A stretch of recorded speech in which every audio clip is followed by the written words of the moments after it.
Those two up. Yeah. Good morning, everyone. I'll declare the meeting of the Growth and Infrastructure Committee open. A couple of things. Firstly, apologies from Councillor Rob Pascoe. So there are, and also, sorry, I agreed to put in for Andrew for lateness. He's currently at a meeting, but he'll be here shortly. So Rob for non-attendance, Andrew for lateness. I'll move. The Deputy Mayor seconded. Those in favour, against, carried. Thanks. Just a couple of words. We're down on a few staff at the moment. Becca's filling in for both Amy and Leanne. Sorry, yeah, she's doing both those today. And Chris is Alan, General Manager, is in court, but not because he did anything wrong on the Ruakura related hearing. And Jason is away with a sick family member. Amy's recovering. Robin's on holiday. Martin forgot his hearing aid. But don't worry, Calvin's here, even though he knows nothing about transport. So that's the state of play, but we've got some other very good staff members here, and I'm sure we'll survive. Okay. Councillor, so I'll move confirmation of the agenda as it stands. We do have attending at 11 for after, or 11:15, is it? No, sorry, who have we got attending at a set time? It's not. The police. The police at, when have we got them? Sorry, straight after morning tea, yeah. That's item 8, straight after morning tea, we'll do that. So with that juggling in mind, I'll move that the agenda be confirmed, seconded by Jeff. Those in favour, against, carried. Right, we're moving on to the public forum. My understanding is we've got 3 different presentations. Hemi May speaking on behalf of the petition, and then Anna, and then Generation Zero in that order. Is that, if that's right? Yes. Great. So if Hemi would like to come forward to the... Yep. On the way.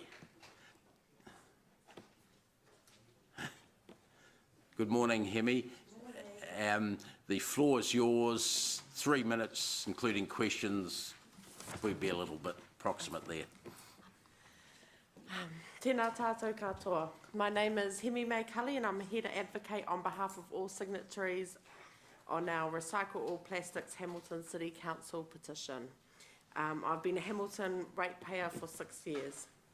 I would like to acknowledge all the hard work being put forward towards waste minimisation planning at this time, and I would again like to thank the Council for taking the time to hear our opinions and consider the matter. We would like to see recycling for all plastics 1 to 7 as soon as possible. I understand that implementing curbside collection for all plastic would be difficult to achieve in the current situation.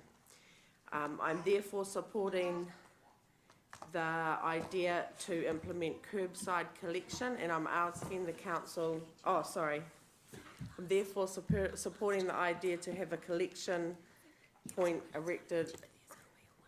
Oh, I'm so sorry.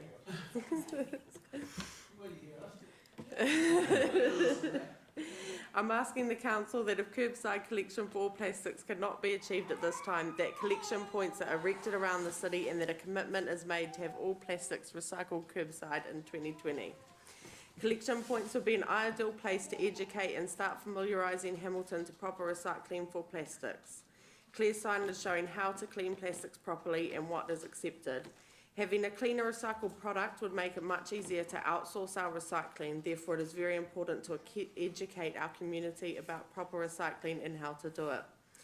Recycling collection points would be the first stepping stone towards minimising our city's waste and changing the way we think about our rubbish.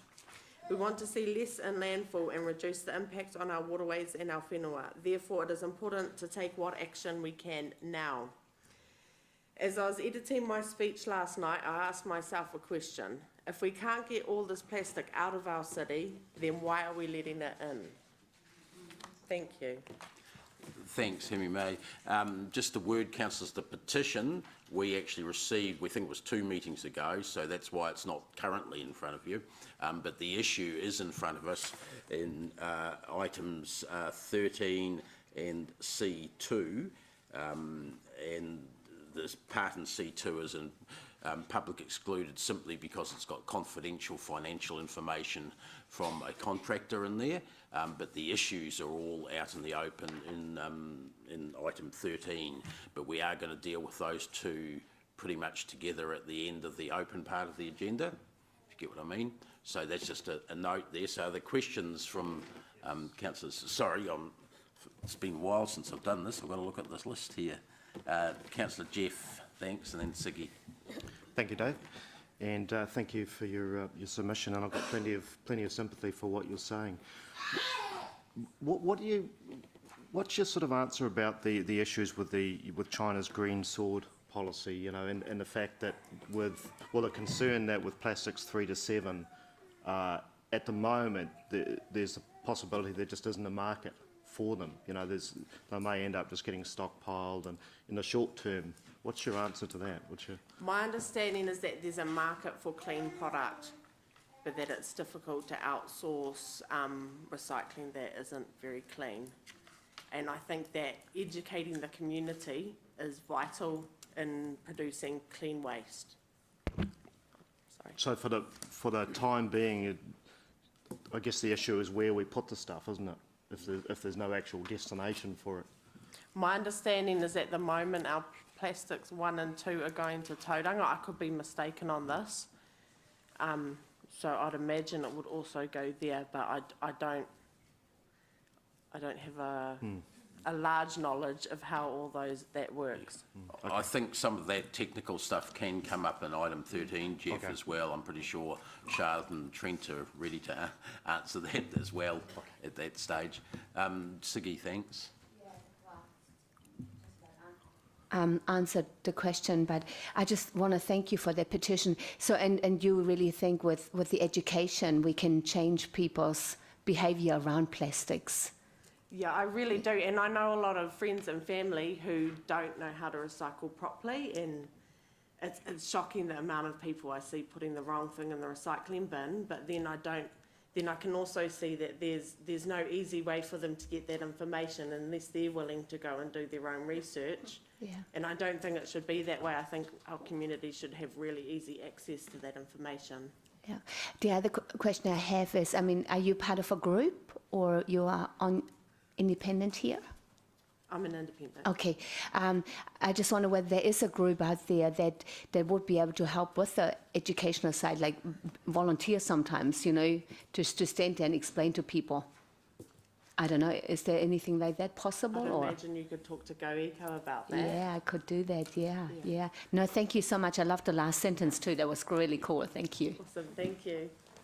Thanks very much, Hemi May. We'll go to Anna, if she's been left holding the baby outside, so I'm hoping she hasn't gone too far.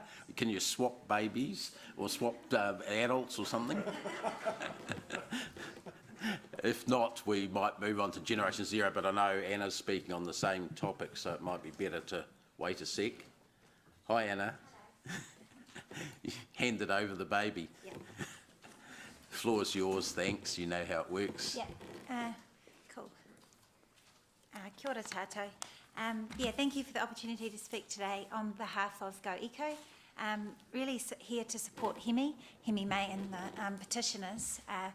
But we do acknowledge and want to thank Councillor McPherson and Mark and Paula for their ideas going forward of an interim solution to potentially set up some collection stations for plastic 3+ in the city.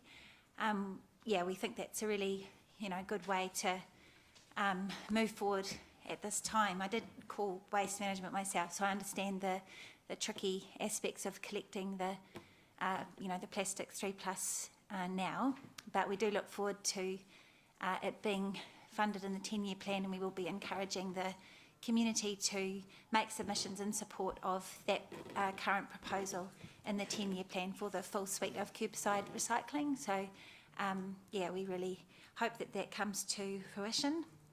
I guess just this morning there was a report from a plastic expert US group in New Zealand at the moment, and how they found a whole lot of plastic pieces on the Raglan beach, and it was reported in the newspaper or the news this morning.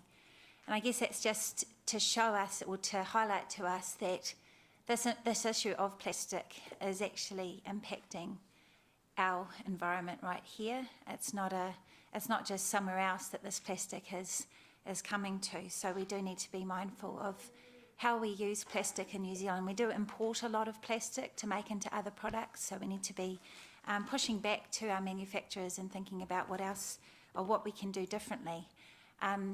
In terms of collecting our recycling, I think there's a lot more we could do innovatively to use the product. And I noticed that Dunedin is making bricks out of plastic, using trash to make bricks. There's a company down there doing that.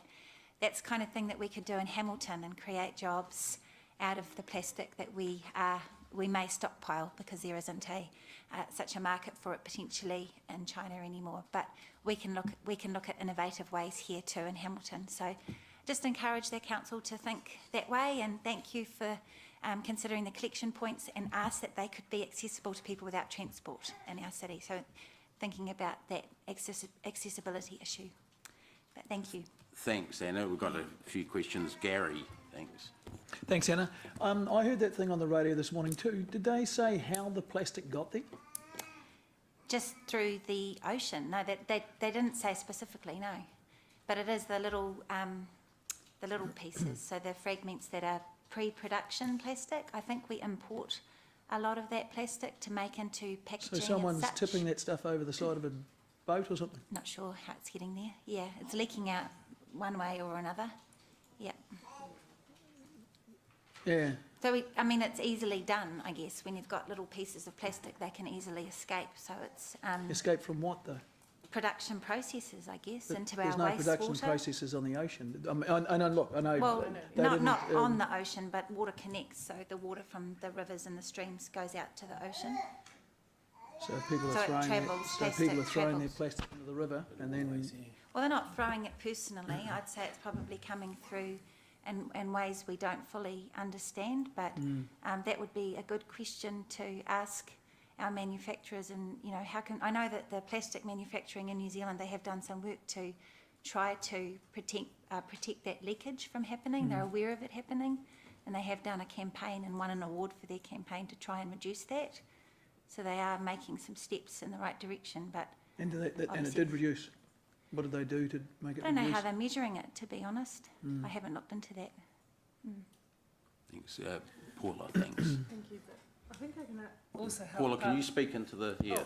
Sorry, I think you can also help answer that, because my question was going to be the same. Now, my understanding of that some of those particles, having talked to some people about it, are actually from stormwater waste, and it's the breakdown of the plastic back to its basic units quite often. So once plastic gets very fragile, it does break down very much similar to how it was made, if you know what I mean, small fragments. That's what's happening in the oceans from that global report recently.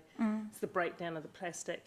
So my question was going to be, would it be wise to consider some education on, which we've done in the past, on stormwater and what should go down the stormwater. I have seen recently some things go down stormwater that shouldn't, but people don't necessarily understand the education aspect that Hemi was talking about before, where people don't understand the end. Do you think that would be useful to have? Because we tend to consider waste just in one silo, but it's interconnected, and what goes down the stormwater has a direct bearing in where that plastic ends up. Absolutely. I think education is definitely part of it. I also think we need to look at the bigger picture of plastic, and having the zero carbon act crew here today. That's another issue that goes together with the production of plastic, is the use of oil and the emissions associated with plastic. So it's important to have the education, but it's also important to have the policy and the regulations. So through you, Mr Chair, just to note that I'm interested in the interconnection between stormwater and waste at some point. Yeah. And you may have a chance Thank to you. discuss that also in Yeah. item 13 when we start talking about more about the issue. Thanks very much, Anna. Thank Appreciate you. your time Yeah. again. Thank you. Look, councillors, we've now got Generation Zero, Ali and James, speaking on zero carbon issues related to item 9 on infill intensification growth and the Access Hamilton Task Force report in item 11. But the floor is yours. Awesome. Can you hear us if we speak from just here? I'm having trouble not speaking into the mic. Is that, yeah. Okay, cool. That's better. Fantastic. You're most welcome to sit down or bring I them don't think we closer. can. They only Yeah. come about 2 inches closer. Yeah. Hey guys, I'm Ellie and this is Jamie and we're part of Generation Zero. And today is our third day of the Zero Carbon Act bike tour. We're biking from Auckland to Wellington to raise awareness for the Zero Carbon Act because we want some climate law in New Zealand. Good morning, councillors. Thank you for the opportunity to speak today. As Ellie said, we're raising awareness about the Zero Carbon Act, which I can assure you is on its way. It's being considered by the central government, and as things stand, there are many MPs in opposition who are suggesting that they will be coming out in support of it as well. Why is this relevant to us here today? Well, we're speaking to all of the reports that you're receiving this morning, and in light of the imminent Zero Carbon Act, we think that the Hamilton City Council needs to be taking into account central government's net zero emissions target for New Zealand in your decision making going forward. How is the Zero Carbon Act going to work? Well, once it gets set in law, the way the central government is going to drive emissions reductions to get there is to tackle the low-hanging fruit first and the difficult stuff later. We all know that the difficult stuff is largely agriculture, which means that the low-hanging sectors include electricity generation, transport, housing, waste, and many of these sectors will need to hit a zero emissions target well before 2050. Looking at the terms of reference of the reports you're receiving today, such as the Access Hamilton strategy, the terms ask you to take into account national transport policy and make sure you identify the correct problems in your decision making. Are you taking into account this pathway that New Zealand is going to be set on, and how are you going to ensure that Hamilton is relishing the opportunities of a low-emission transition? One thing that could be kept in mind is Dunedin City Council's endorsement last week of the net zero by 2050 target, and the fact that they'll be taking it into account in their decision-making going forward. We'd strongly recommend that you do the same. And yeah, we just want to repeat that with all these long-term plans that are going through, we've done some work on the unitary plan, and the really important thing to do is not only did we break down complex planning jargon, but the really important thing is not just to think about the communities living in central suburbs now, but about future communities. Future communities are the most important when we talk about long-term plans because they are the people that are going to be there. And if we've got more people and we need sustainable cities, we need density done well. Please support the Zero Carbon Act. We'd really like it. We'd love your support like Dunedin has done it. Cool. Awesome. And you can follow us on our Generation Zero page as we make our way down the country. Awesome. Thanks. In terms of density, just before I start the questions, we've got the greatest rate of infill of any of the cities in New Zealand at the moment, but still a long way to go, but running at about 53% a year over the last 3 years. So take that message back to Auckland, I think. We will. Yes, I thought you might say that, Gary, thank you. We've got Paula and Mark with some questions, thanks. Thank you. Good morning. You may be aware that I sit on the Policy Advisory Group for Local Government New Zealand. Yeah. So we have had some input from Generation Zero at the very beginning, as we also did with the insurance industry.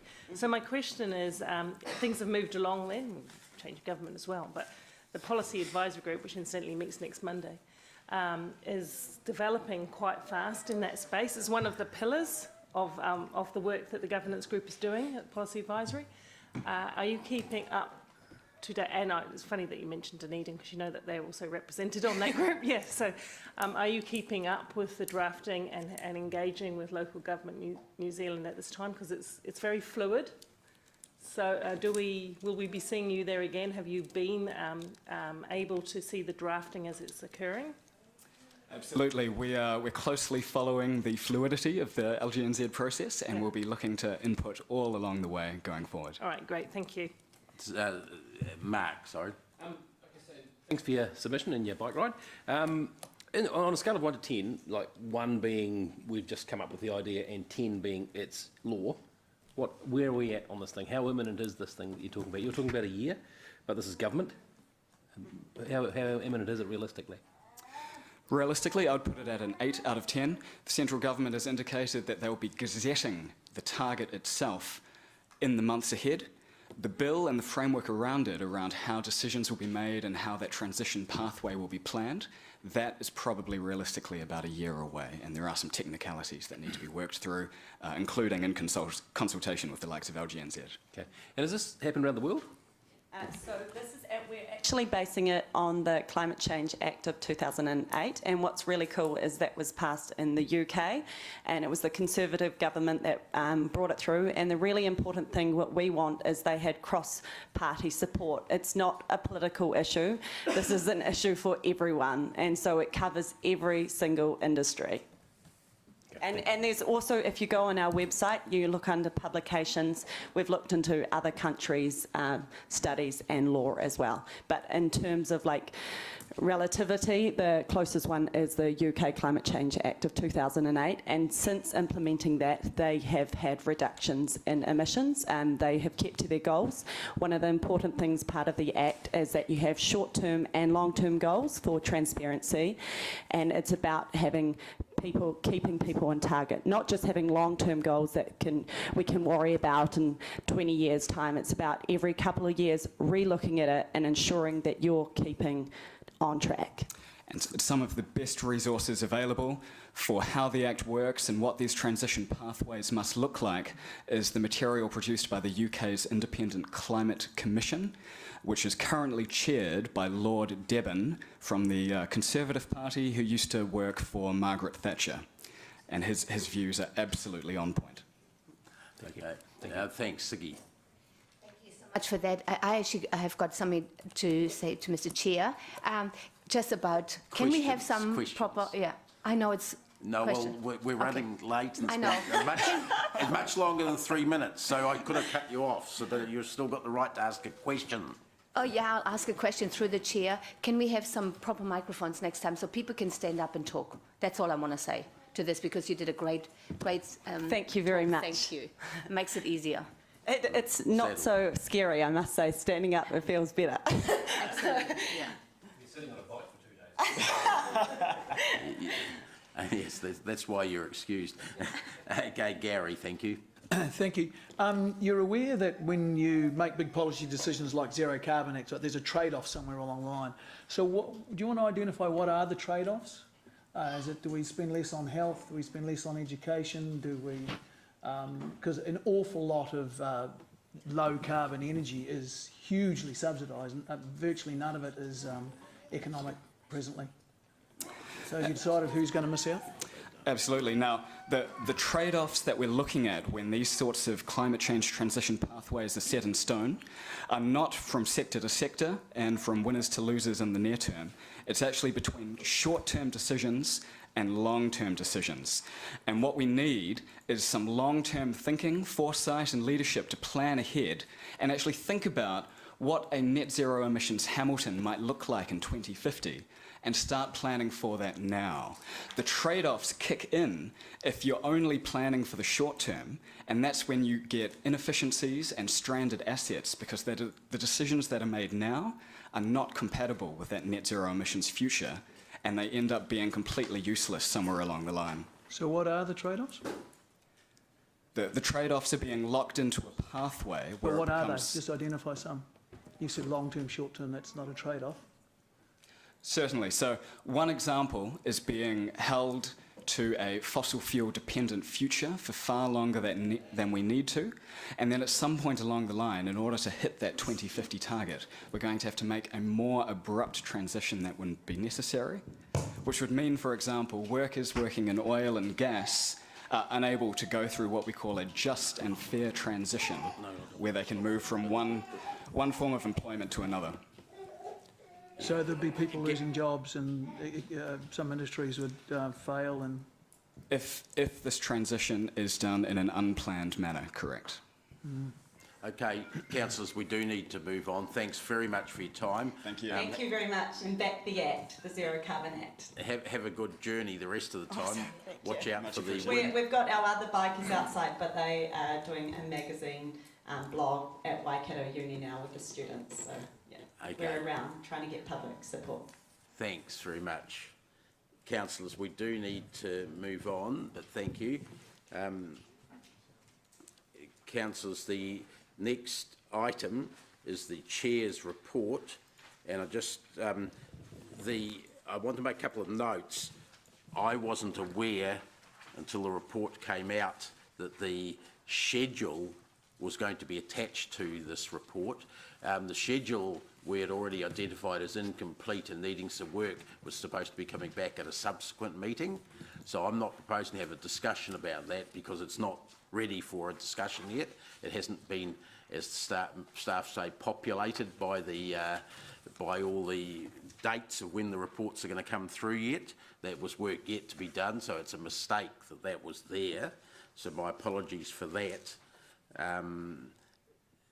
The other point is that I want to make is the rail service, my first bit there, rather than having a discussion as part of the Chair's report, the same item is on the General Manager's report. I want to have all the rail discussion then rather than two parts of a discussion. So if that's okay with councillors, we could take anything I say in that along with the GM's report comments on rail shortly. Yeah. Anything that's also in a later item, I prefer not to discuss that, waste time on it now, really.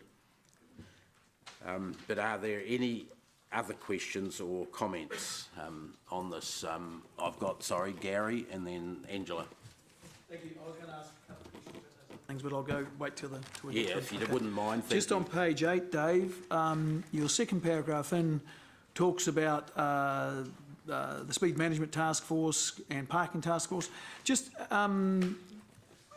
what feedback have we had from that financially? The parking task force is coming up in the GM's report as well. Sorry, Gary, but just to give you a heads up, it's What's the point of your report then?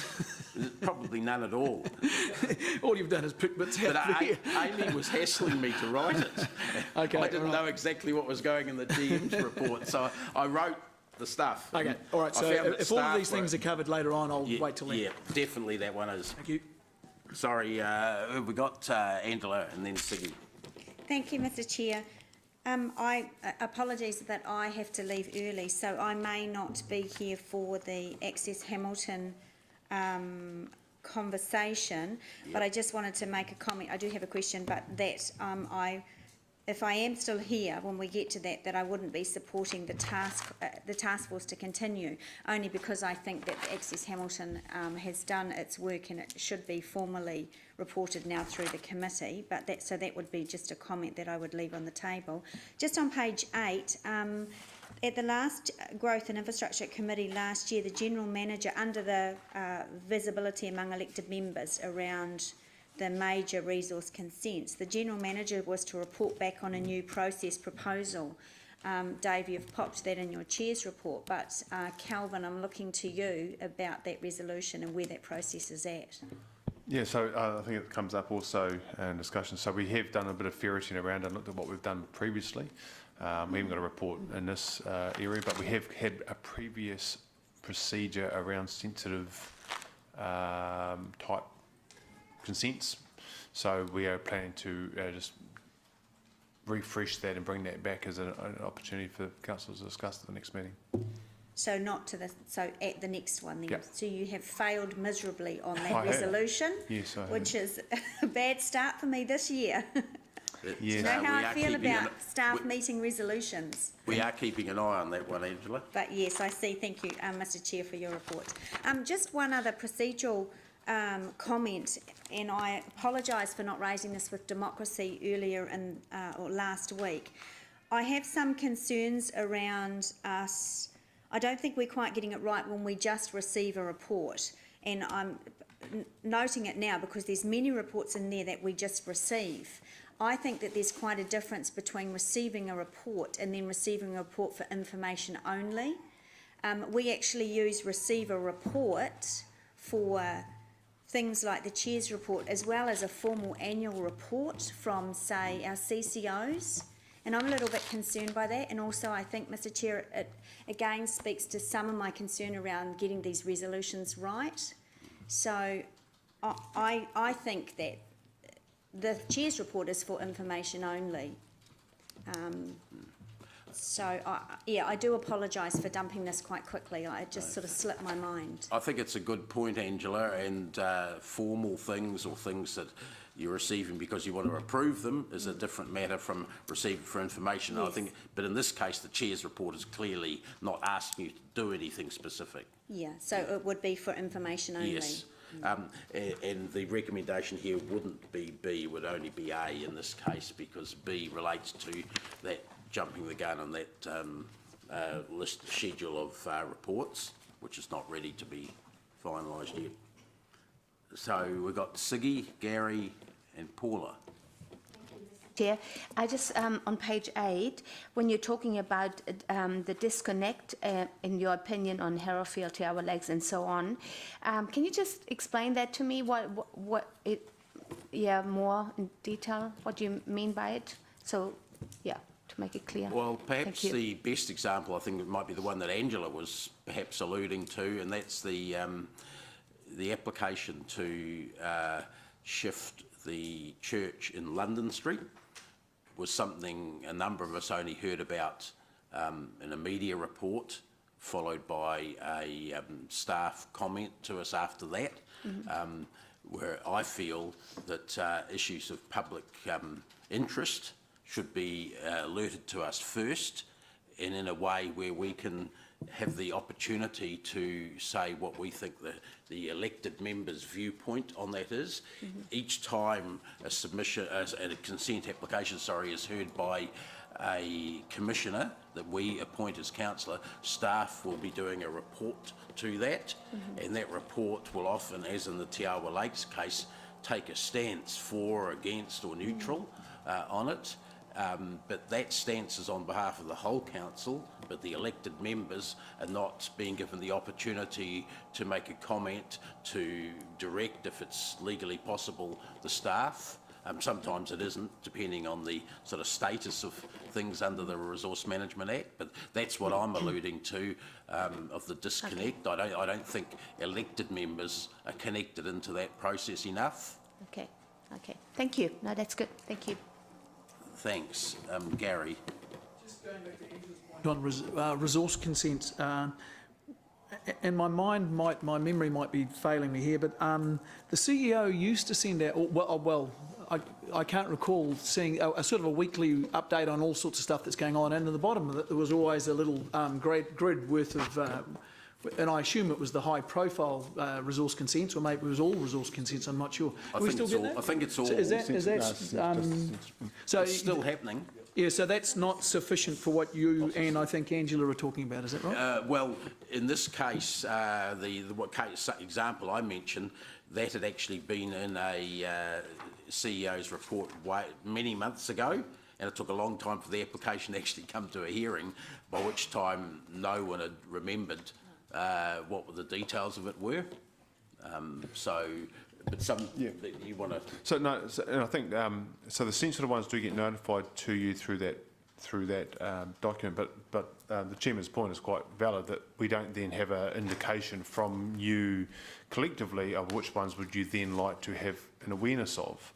And there has been a procedure in the past that is quite old now, but we should refresh, because it's about, in discussion with the chairman, it's about having an awareness of what the technical evidential requirements are as required by the RMA, and that may often, and generally does, align with the council view. But where there is a difference, we can walk through that in such a way, and it would have to be in an environment that allowed some privacy of the applicant, because sometimes what happens is if a notification occurs for a consent, which doesn't happen often, the applicant may then decide not to proceed. So we can't be seen to direct or influence that process, but that's not what the chair is suggesting. He's saying you would like to have some visibility of the issues and understand them, and then have a role and say, well, okay, where there's not an evidential, what is the view of council in that space, if there is an opportunity to do that? And I think that's entirely appropriate. We just need to work through that in such a way that we do it appropriately and legally, and don't interfere with the evidential piece of that. So that's the missing bit that I think the chairman's talking about. And there is, I mean, for things like the district plan, so like for peries, there is a delegation required by council to delegate that out to commissioners, which you did, but then we missed the idea of bringing back the submission. Then for resource consents, that is a delegated, the council has delegated to commissioners, and again, it's about then identifying not all 1,300 that you'd be interested in, because it's only the ones that you have a sensitive nature which get notified to you. Which ones of those do you collectively want us to then bring to your attention in terms of progress? And so, as Dave, sorry, just to reiterate, so sometimes that just takes, by the time you go through the process, the notification, the assessments, that takes a long time, and we just have lost the visibility of where interest lies. We just run a little bit of a risk, I think, because we have a law, and that's the District Plan and the Resource Management Act, and we fiddle with that law because we update the district plan or change it and whatnot. But once it's there, there is then a quasi-judicial process which goes through, and for us to start interfering then would be a little bit risky. Well, yes. I mean, and that's the point that I think the chair makes. It's not about whether necessarily even impacting on the submission where there is no ability to do so. That's about being aware of it, so that if you get collared in the street, you have some visibility of the issues and be able to explain the position of the evidence. That's highly appropriate and doesn't influence and direct that. And certainly the role. So that would be the same evidence that any member of the public could come and hear if they were bothered, come to the hearings and things like that. That sort of stuff. Yeah. So long as it wasn't a confidential issue. Correct. But there are some submissions that have a council that will need a council view on that, and we need to be able to just raise that with you and work that through. Thank you. Thanks. Sorry, Paula. Thank you, Mr Chair. Mine is a process question, not the substantive matter over passenger rail, but on page 7 I noticed that you mentioned you submitted to the Regional Council, and when I looked at the reports later on, this isn't to do with the detail of the reports, it's to do with the process, I noticed that you wrote to the Regional Council on the 13th of December 2017, which by that time, of course, most of council had disbanded post-LTP. So we had no oversight of that. And then the report of the senior planner from Regional Council occurred on the 24th of January this year. So you were ahead of that. In fact, you were also ahead of Waikato District in terms of their submission also. So you're very front end. The question is around the process about the visibility of what goes to the Regional Transport Committee. I know you do a good job there, Dave, but this wider council loses visibility of what's being discussed, and I try to attend, but I can't always get there. I just can't with the other load. The other part of that is if we make a submission or a letter, what is the normal process to get wider council approval or whatever to that? Because we didn't obviously see that letter that you sent on the 13th, and we've only just seen in the last 3 days when this arrived in home the report of the senior planner, and cart before horse sort of issue. I'm just wondering, I would have thought we would have seen the report, informed the submission of this council back to the Regional Council, but it seems to have happened in reverse. Look, two parts of the answer, and both of them are good points. One about the specific, one about the expected process. The expected process has fallen down a bit. What had been arranged was that a member of management in the transport unit or the higher up in the infrastructure unit would be attending those meetings and would include in the general manager's report a section on the things that are coming up. We don't get advised often what's happening in advance at the Regional Transport Committee. Sometimes we do if it's a long lead-in period, but certainly not always. But there should be that report there which gives you enough hooks to discuss what's coming up in future or what's just been presented to us. But in terms of speaking or acting at the committee, we should be acting in accordance with our own policy, the things we say, particularly the Access Hamilton policy. It's fallen down a bit because effectively we're short-staffed in the infrastructure unit and the transport unit specifically, not just temporarily, but in terms of a long-term vacancy in the Access Hamilton strategy area as well. So that hasn't happened as well as it should be recently, and I'm happy to be personally questioned on some of the issues that have come forward. One thing we could do, but I'm not sure that you want it, is send around the agenda for the Regional Transport Committee when it comes out, which is a handful of days beforehand, and comments could come in. But prior to that, we don't have notification of what's on the agenda.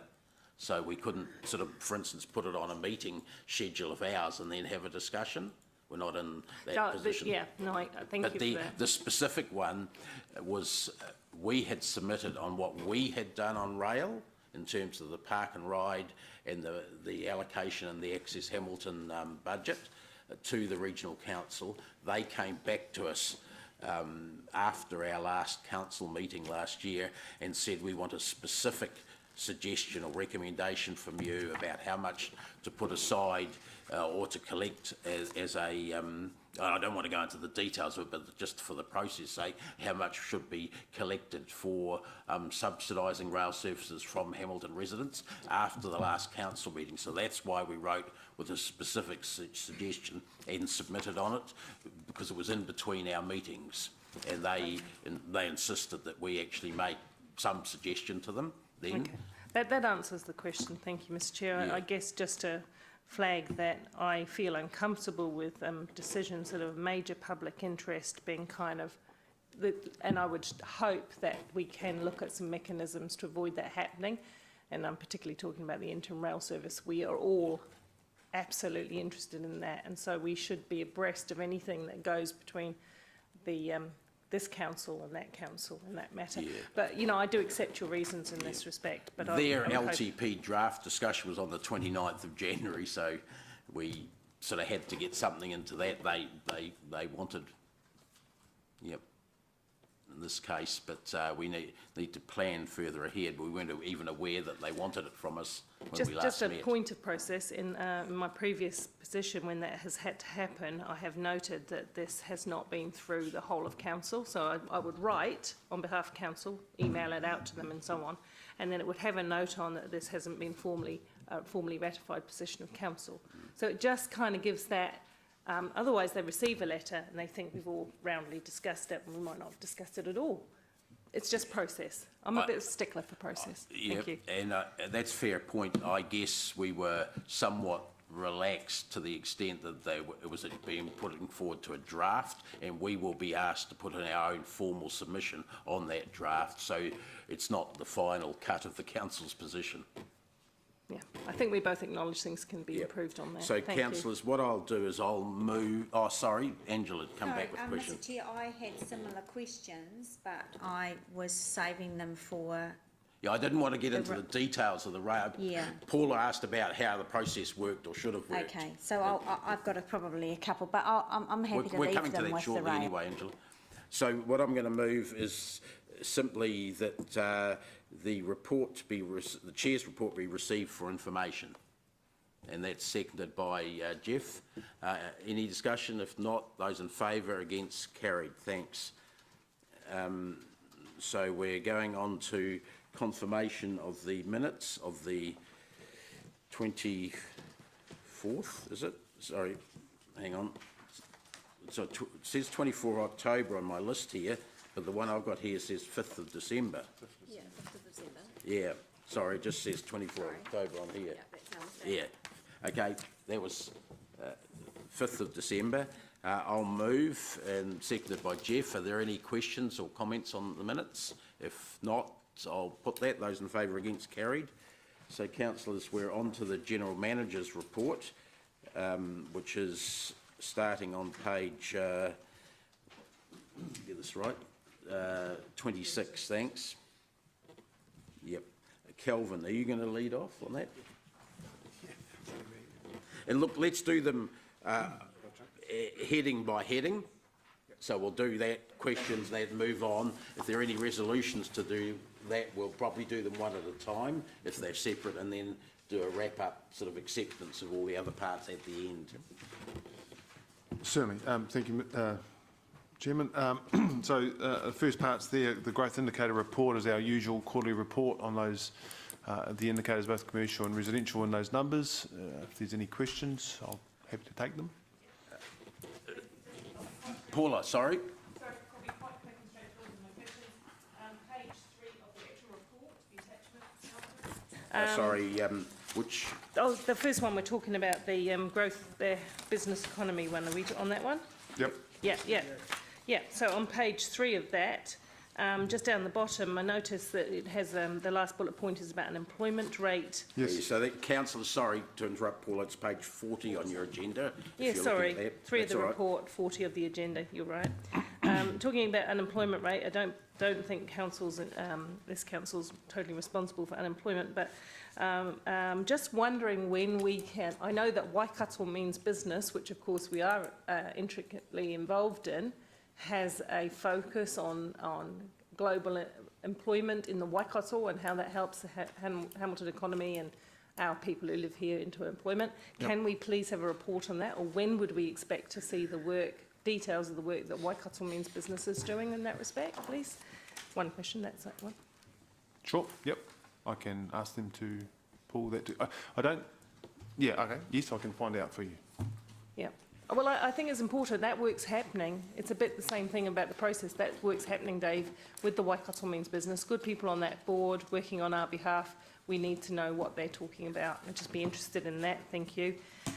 The other, in the, on page 41, in the commercial and industrial development, with the increase in square metres of floor space, is there a breakdown? Maybe I missed it because it's quite a fulsome report. Is there a breakdown of how much of that is in the CBD and how much is outside the CBD?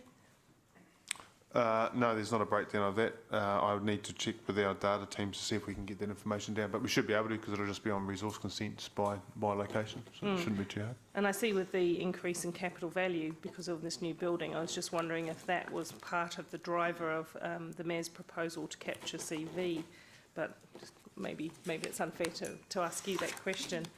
The question on page 43, retail spend. Interesting, you say that the largest retail spend comes from consumers residing in the north of Hamilton. Now, how do you know that? I know you can know where they shop. Sorry, which paragraph's that? The one with the little pie chart at the bottom. The largest retail spend, page 43, came from consumers living or residing in the north of Hamilton who spent more money than those in the south. And we know there's probably a deprivation index involvement there. But, sorry, Paul, I'm just struggling to find which paragraph you're referring to. Second from the bottom. Second to last, thanks. Yeah, page 43, second to last, the one that pertains to the little right. pie chart. So you've identified that they live in the north of Hamilton, spend more money, in the south they don't. And as I say, it might be a social index, social deprivation index, a thing that's not accounted for there. But how do we know they actually live there rather than they spend there? Yeah, no, I think that's I think it's a language requirement because the only data we get is where the spend is, so it would be more around the spend locations than residential. I think it's okay, so we need to change that in the report, please. I think I have one other small one, sorry. Maybe I don't. No, I'm done. Thank you. Thanks very much. Gary. My questions shall be concise, illuminating and vibrant. Still. Paula led her questions as what they were going to be, and these are what mine are going to be like. Okay, and there's only one. Okay, can I get on with it? Okay, I note with concern that on page 40, the first key finding says Hamilton's economy grew by 2.8% this year, which is a little down on the same period last year, but more importantly is hugely below the proposed rate increases in our 10-year plan process. So just flag that we are trying to take more from the community than the community is growing. So I just hope members will keep that in the back of their minds as we go through the process. Thank you. That's the end of my concise, illuminating and vibrant question. It was a question, It wasn't was a question, yeah. I hope members will. it? Siggy. Just about the resource consents and, What and which- page, sorry, 51? Sorry, 51. 51, yeah. Sorry about my English. No, I'm not apologising. And I know they're quite high and everything, but I just talked to somebody yesterday, and the time it takes to get resource consent is just so much longer. Is that because we haven't got the personnel to do that, or because it's just a huge resource consents we have to go through that it takes so much longer? Well, I think you're talking about one example. The REAP program that we put up last council talked about that all of them go through, 93% of them go through on time. So I need to come and talk to you about that one example and understand the basis behind what you are talking, what that person is experiencing. Okay. Because generally that's an anomaly if it is taken, and depending on what long. So the timeframes for consents are set by legislation, and the only time that gets delayed is if there's a requirement for more information related to their activity or to the application. So without understanding the specifics, I can't give you that. But that's not generally the case. Okay. Yep. Oh, that's nice to hear. Good. Thank you. I will talk to you about that Yep. later. Yeah, cool. Thank you. Thanks. Angela? Under key findings, kind of halfway down, bullet point there, it says spending in the central city has decreased in terms of city market share from 44% to 35% since 2009. So that's a decrease over that period of 9%. I would find it quite useful if that was expressed in a graph in market share, because I followed. There's quite a few other cities around New Zealand that actually don't worry about dollar spend, because as we know, prices go up. So it's kind of that's almost an irrelevant indicator. But market share shows us where people are spending the money. And I know in particular with the, while I didn't agree with the parking proposal, that was the intention was to try and get people to come into town. And there's a report further in that says parking, that, you know, there's more people using parking. So that may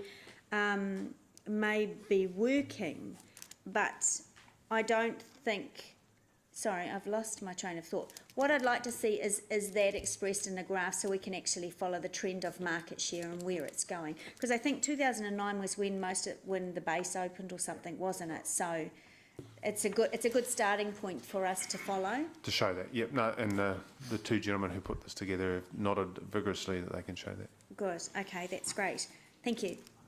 Thanks, Angela. Mayor Andrew. Yeah, just want to make it clear that the Mayor's proposal on capital rates is no longer the Mayor's proposal, as is this Council's proposal.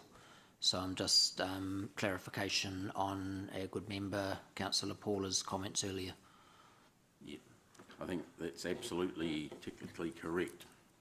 I had a question myself to Kelvin on page 40. The population estimate is listed at 165,400, which is from the Statistics New Zealand subnational population estimate. And what it doesn't say there, but I've had a look at myself, is it grew by 4,400 in the year 12 months to that date. Going with that trend, where the population at the end of the LTPT period is going to be about 210,000 of Hamilton. That's a slightly slower rate, to be conservative. But I attended a meeting yesterday where the Hamilton City Council, you were there as well, gave a population lower than that and growing far slower, which were figures taken from future proofs that would have our population only at 178,000 at the end of the LTP period, sort of 30,000 difference. And I believe these figures to be accurate, but I'm concerned that we continues to pop up the figures that are way understated. So how do we go about making sure that if this is the correct figure, the whole council's using it officially? Yeah, no, that's a very good question. So you've nailed it on the head that when those figures were done or are done, they're done from the previous year's corrected numbers. So again, the model keeps being updated on an annual basis, and we look at that each time. And then we would, at the next LTP, we would have the new numbers that we would have to put forward for the growth statistics. And again, those numbers you saw yesterday were across the sub-region, and then we are running different numbers. So we run the same model, but we take the median, the stats median, the NIDIA, the National Institute of Demographic for Economics and something else, out of Waikato. We take their median numbers, and then the rest of the sub-region are using the higher numbers. And the model assumes cyclical as well. So rather than just saying it's going to be 4,400 consistently, we see a cyclical number and it evens that out over time. But to your point, we would every 3 years then remodel on the new numbers, and then it filters into the infrastructure requirements. And that then moves, as you've quite rightly said, your requirements backward or forward by years. But what we're experiencing is a rates higher than what the models have shown us previously. It concerns me that Future Proof, which is our main regional planning document that we follow, has got figures that, you know, we're doing an LTP. Which set of figures are we using? Are we planning for a city 30,000 more than what Future Proof is saying, or the same as what Future Proof is saying when we see this official government figures showing something different? So there are two sets of different data. So these are the stats data that updates it from the year. And as I said before, the model started from prior to that, so it needs to be updated. And we continuously do that in terms of on a yearly basis. And we have that flexibility within that 10-year window to move things back and forth. But your point's well made. Are we operating an LTP that is at a lower level of requirement than what may be coming towards us? So my response to that is, look, the current model we've got is based on the NIDIA numbers. It's the same as Future Proof use. That's spread across the sub-region, and we work on the cyclical number as opposed to a straight line increase. Well, I have to say I'm quite dissatisfied with that answer, because it's either going to be around 210,000 at the end of the LTP, or it's going to be around 178,000, and they're nowhere near the same. One's a whole city more than the other. Right. And those figures are ones we're about to give the government, the ones that I saw yesterday, which are our own report the next day is giving a different picture. No, so again, that's an updated report on the basis.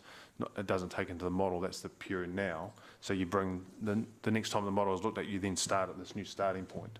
So it should even out over time. It's that's the easiest way to explain it. Well, it's actually getting further apart over time. The Chief Executive. Yep, so I hear your concerns, Councillor Dave. I'm going to take that away and actually get back to you. Won't be in this meeting, but get back to the elected officials and make sure that we can lay out the two sets of numbers and validate the point that Calvin's putting forward or not, and get back to you. So whilst you won't be satisfied at this point, I will make sure you receive satisfaction at a later point. Okay, that's the best I can hope for. Sorry, Mark. Thanks, Chair. Calvin, I just want to draw you back to Paula's question. I'm not 100% au fait with your answer to that one. You said in answer to her question about where people come from and where they spend, that you didn't have that data. Is that right? No, what I said was how she asked the question. Sorry, Councillor Paula asked the question as to how do we know where they live. Yep. We don't know where they live. We know where they spend. So the writing in the document suggests we know where they live. We don't know where they live. We know where they spend their dollars. So what we're saying is we need to readjust the wording to say the spend is in the northern area. Now that assumes that they're spending because they live there. Now you can make some assumptions because of the type of spend. So for example, if it's groceries and that sort of thing, you expect that that's locally done. With that in mind, how do you reconcile the paragraph before, which basically... Sorry, what page is that on again? Same page, 43. Thanks. Third to last one, basically says that the spending came from 20% of the greater Waikato, 20% from outside Waikato, spending from outside the Waikato has increased by 64% between 2014 and 2016. If we don't know where they live, how does that paragraph make sense? Can I look at the data-rich guys down the end to answer that question? We've got to...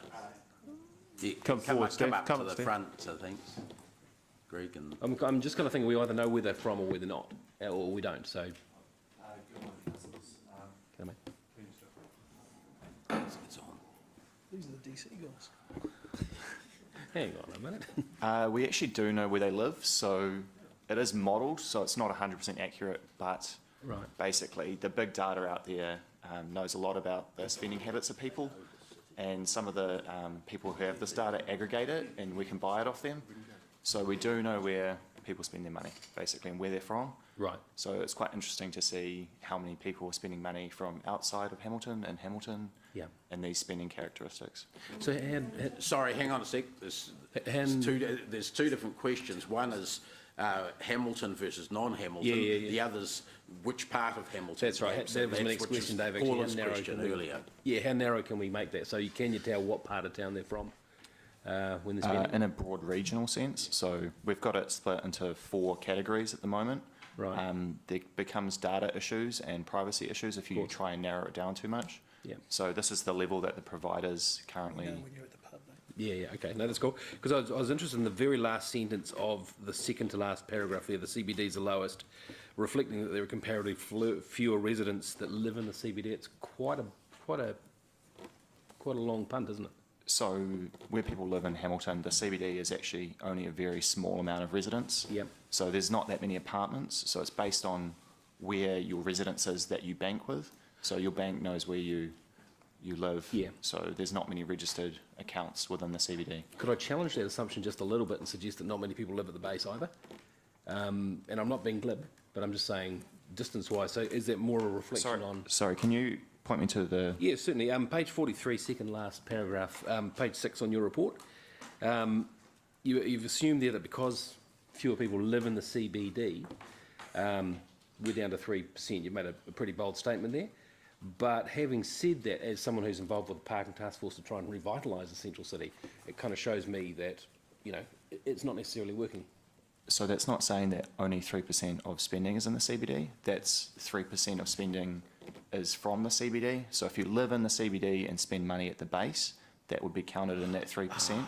Gotcha. If you live in Right. Rototuna and spend money in the CBD, that's counted under different statistics. Right. But if you live in the CBD and spend elsewhere, right, thank you for clarifying that. So just to clarify, the Yeah. bank data has your home address where they send your statement, and that's your location, Yep. and that's what it's tagged to. Right, cool. Thanks, guys. Okay, that clears that mystery up, thanks. Any other questions on this? Okay, that's paragraph done. We'll move on to the, that was a short paragraph. We'll move on to the HCBA. Paragraph 5, page 26, Yeah, sorry. thank you, Chairman. So this one is just a tidy up from the HCBA presentation where they are required to provide us their accounts, and they've done that. So it's just a note to say that they've closed that loop. That's what that one is. Thanks. No questions on that. Hamilton Properties Limited, paragraph 8. So again, just closing the loop on previous resolutions, and just to, this is really for information that to dissolve Hamilton Properties Limited, that work has now been completed, and that piece of work is now fully complete. No questions on that. Good. Local alcohol policy update. This is new. Yes, so this is new. This has been of interest for council for some time. It's ongoing, so we thought we would give you the list of dates of kind of where we've got to from our most recent resolutions on this. It has been a frustrating and drawn-out piece of legislation. It requires us to go back and forth, and we note on the back on page 28, the bottom of the table, around the recent provisions by Auckland and City Councils, where they're at with their provisions. So happy to take any questions. Okay, I've got Gary first. Thank you, Dave.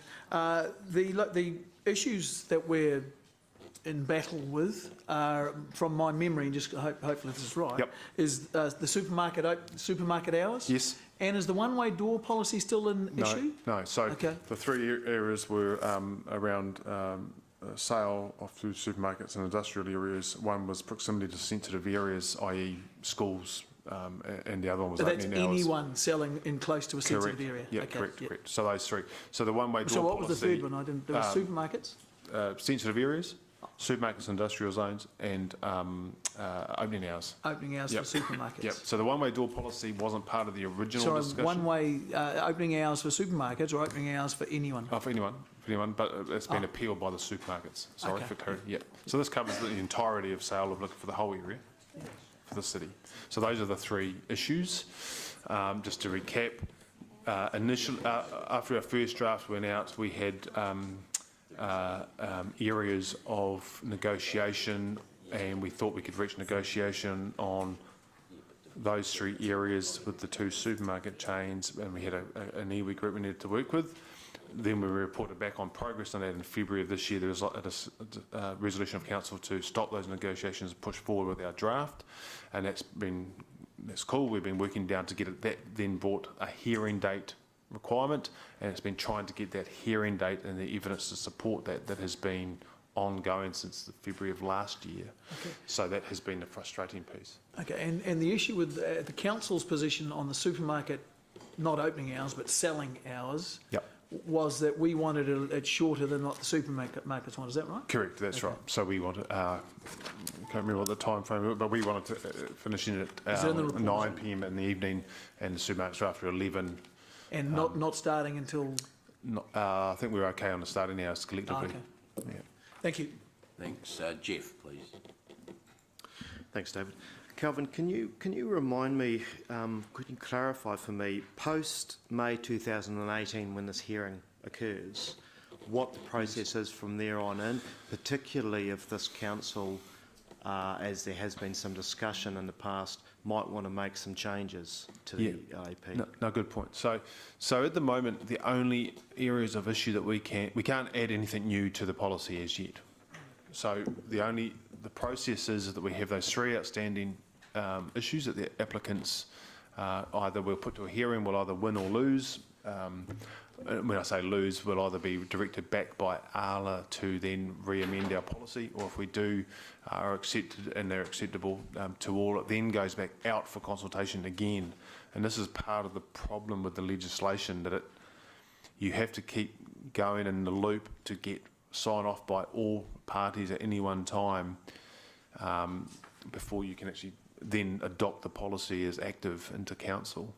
So unlike a consent process where it goes through hearings, there is a decision that's made, it can be appealed, it can be stopped, and then there is an end point. This can circulate around and around with new applicants then coming in on issues within your draft policy. So we can't add new items to the current draft policy, and this is the frustration that you can see. One of the councils has pulled their Christchurch has abandoned its policy altogether on that basis, that they could not see an end to where this would, and we haven't even started really. We've got a draft, we've had 3 appellants, we haven't had a chance to have a hearing yet. I have some memory of a discussion with Lachlan and yourselves where there was a discussion about adding something to the lab. Yeah. And correct. Is that correct? Yeah. So at the meeting in February, we had that discussion as council, and we talked about the option of going through the negotiated settlement with the appellants, getting that signed off, coming through, hopefully getting that signed off, and then making our provisional policy active, so it would be our active policy. And then at that point, you can then add a new idea. So if you can then add the one-way door policy, for example, and then go out on that issue again. So is that still on the table?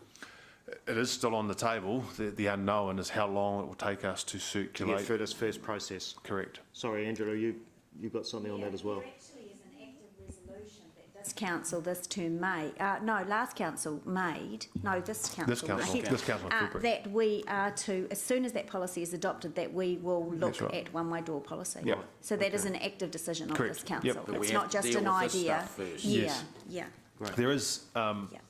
There is the option that you could abandon your current policy and then start again, and start the whole thing again and work through that. Except that we decided not to do that. No, So that's not a possibility yet. No, that's right. I'm Because of walking the you through that previous option. council decision. Correct. Yep. Thanks for reminding me. It was this council in February of last year. Yeah, that's right, yeah. Yeah. Angela, you're on there. Thank you, Mr Chair. On page 27, in the table there, Calvin, ALA expresses frustration with a delay in provision of data. They are frustrated with us. No, and What's provisional that data about? agrees to extend time to complete disclosure by NZ Police and extends hearing data 1 month. So we've been complaining in this chamber that this process is taking, such a long time. We wrote to the minister and asked, and they actually pushed back on us a little bit and said, actually, we've been waiting for you. We've been offering hearing dates. Was that what this table is referring to? No, it's referring to the provision of data across a number of evidence gatherers, whether that be the police, the DHB, and trying to find that data. So it has been troublesome to get the data in a format that is available to be utilised in the courts. That's the frustration that they were speaking to. Right, so it's nothing that we've done to hold anything. No, because we are trying to collate evidence. They are trying to collate evidence. It's that basis that has been the frustration. There was that letter where they wrote to us and said, oh, we've offered you X date on September, when we showed, no, there was I'm trying to think of a polite way, a mistake in that, we had evidence that they then had restricted that later on in time. So I think that's what you're referring to in terms of the frustration backwards. Page 28, Christchurch has abandoned its policy altogether because I think their appeal was facing similar things around the challenge from supermarkets. So they got a decision and have abandoned their policy, and then the total cost of developing that policy was in excess of $1 million. How is our budget tracking at the moment? Because, pretty much my entire life on this council, we've been dealing with this policy in one form or another. Yep. But in terms of the new LAP, what's our costs looking like? I will have to come back and have a look at that over. You mean over the whole, from that start period, or just for this year? No, from the From start I'll have of to the go. local Can alcohol I policy. circulate to councillors what that number is? And via that will email include basis? all of our legal costs, because we're in this position, I should say this for the debate, but we're in this position because government put us in this position. The previous government put us in this position. Yep. So I'd be They interested to know. required us to have a They local did. alcohol policy. Yeah. Yep. No, I will undertake to Great. get that. Yep. Thank you. Okay, I've got James and then Mayor Andrew, and then when we've dealt with this, we're going to go to a break. James, Thanks, Chair. Now, look, pretty frustrating because alcohol abuse is one of the biggest drains on our emergency services, both police and medical. Seems to be dragging on quite a bit, this thing. I had the same question as Angela there, but with Auckland or Christchurch pulling out and Auckland having problems as well, how confident are we're going to get this through, this policy?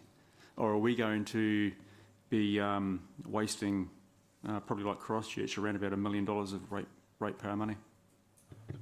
I can't answer that with any certainty. I'm only speculating. But I think the resolution is the answer from a staff perspective. That the resolution is to go to a hearing with our current policy to get the evidence that we can that supports that and put that to the hearing.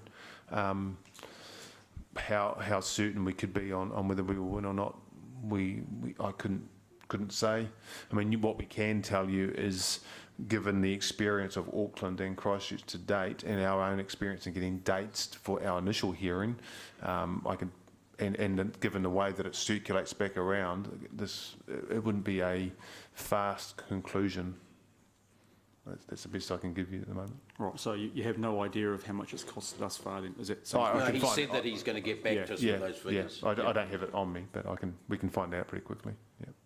Councillors, I might say that exactly the same issues were raised in terms of how sure we were to win the case with the prostitution bylaw that we set up, and all the other councils pulled out. We stayed in and we won, and have had the most rigorous one, I guess, in that area, which was also sort of in the similar space, if you like.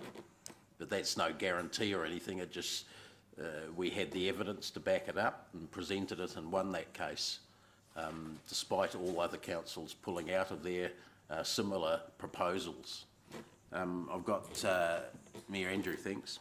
So, General Manager, this goes to the ALA comes back, circulates around again, as you said, and around, and where the mood around this council from one of the first meetings nearly 18 months ago now was to look at a one-way door policy or look at shortening the hours was also discussed, although it's not in resolution, of the availability of alcohol. So once this gets signed off, we're going straight back and readdressing it anyway to get to where we want to be, which isn't even in a part of this policy now, or where we may want to be.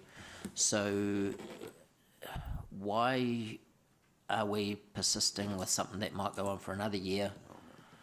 Why don't we abandon this now? What good reason is there not to abandon this now and come back straight away to consultation with the policy, with the points that we do want to address, with the big issues that we do want to look at that we haven't even got in the policy we've got now?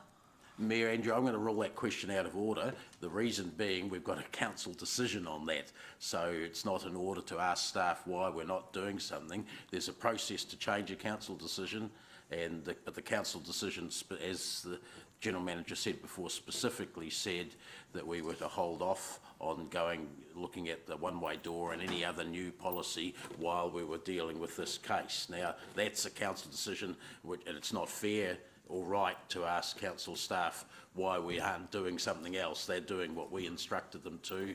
You have a process like any other council elected member to initiate some change to a council decision. And what is that process, just to refresh members? The process is to revoke a motion, and I don't have the details of that, but I'm sure Becca can we would have to revoke a previous motion to pull it out and then start again with that consideration. So does which we can't do here. We have to do it by notice. You can't do it by 75% of the... Not at this meeting, because it was a council decision. It would have to be done at a council meeting. Whatever is done couldn't be done at the committee meeting. It certainly could, following process, at a council meeting. Thank you. Thanks. Councillors, let's break for morning tea now. We'll come back at 11:05 with item 8, which is the police update on road policing in the city with Marcus. And please come in for a coffee or tea with us too, Marcus.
Placeholder, Marcus Lynham's the, I don't know what your title is, Marcus, but you better tell us when you come up here, and we're talking about road police activities in Hamilton.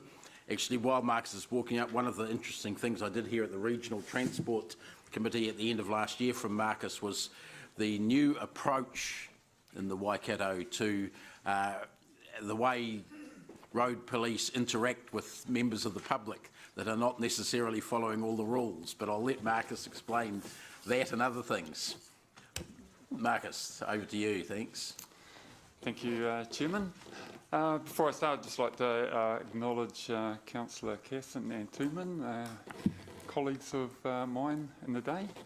I haven't got a big presentation or anything, because I'm sure you have quite a few questions that you may want to ask. So rather than me rambling on for a long time, not addressing concerns or issues that you may have, I'll open it up to the floor. So I'll just briefly introduce myself and outline our road policing resources, particularly in Hamilton City, and my priorities, and then I'll basically open it up to the floor. I'm from Hamilton, been in Hamilton, went to school in Hamilton, been in the police for 25 years, and I relieved some years ago as a road policing manager after Leo Tooman retired, and I'm back now as road policing manager for Waikato District for the next 2 years. So I have no intention of going anywhere for the next 2 years. As you all know, the New Zealand Police have quite a rotational type policy where managers and staff go from one job to another, so I'm here for 2 years anyway. So New Zealand Police is going through quite a transformational program at the moment, and I know we've engaged the same company that Hamilton City Council have around high performance framework, and part of that is a change in our focus from which has been very much an output type focus to one of outcomes. So the first priority I just want to briefly talk about is our outcome focus. The outcome for I was going to talk about the resources. So I have 100 specialised road policing staff under my control. 12 of those are specialised road policing staff for Hamilton City. The remainder provides supporting role in Hamilton City. That's the tactical alcohol group, the booze bus, serious crash unit, highway patrol. But our Hamilton City strategic traffic unit, which is made up of 2 sergeants and 10 constables, are dedicated road policing staff for Hamilton City. They are also supported by general duties police, because every police officer has the mandate of, if they see something that's unsafe on the roads, they do something about it and pull the vehicle over and take action. The action could be an infringement notice, the issuing of a ticket, but that's just one tool in our toolbox. The measurement of infringement notices is something of the past. We don't have any performance measures. I do not measure the number of tickets issued by staff, and there is no reporting to staff, to their supervisors on the number of tickets issued. And that's the direction that we're heading towards, an outcome focus. We're wanting to ensure that the staff take every opportunity to prevent harm at their roadside contact.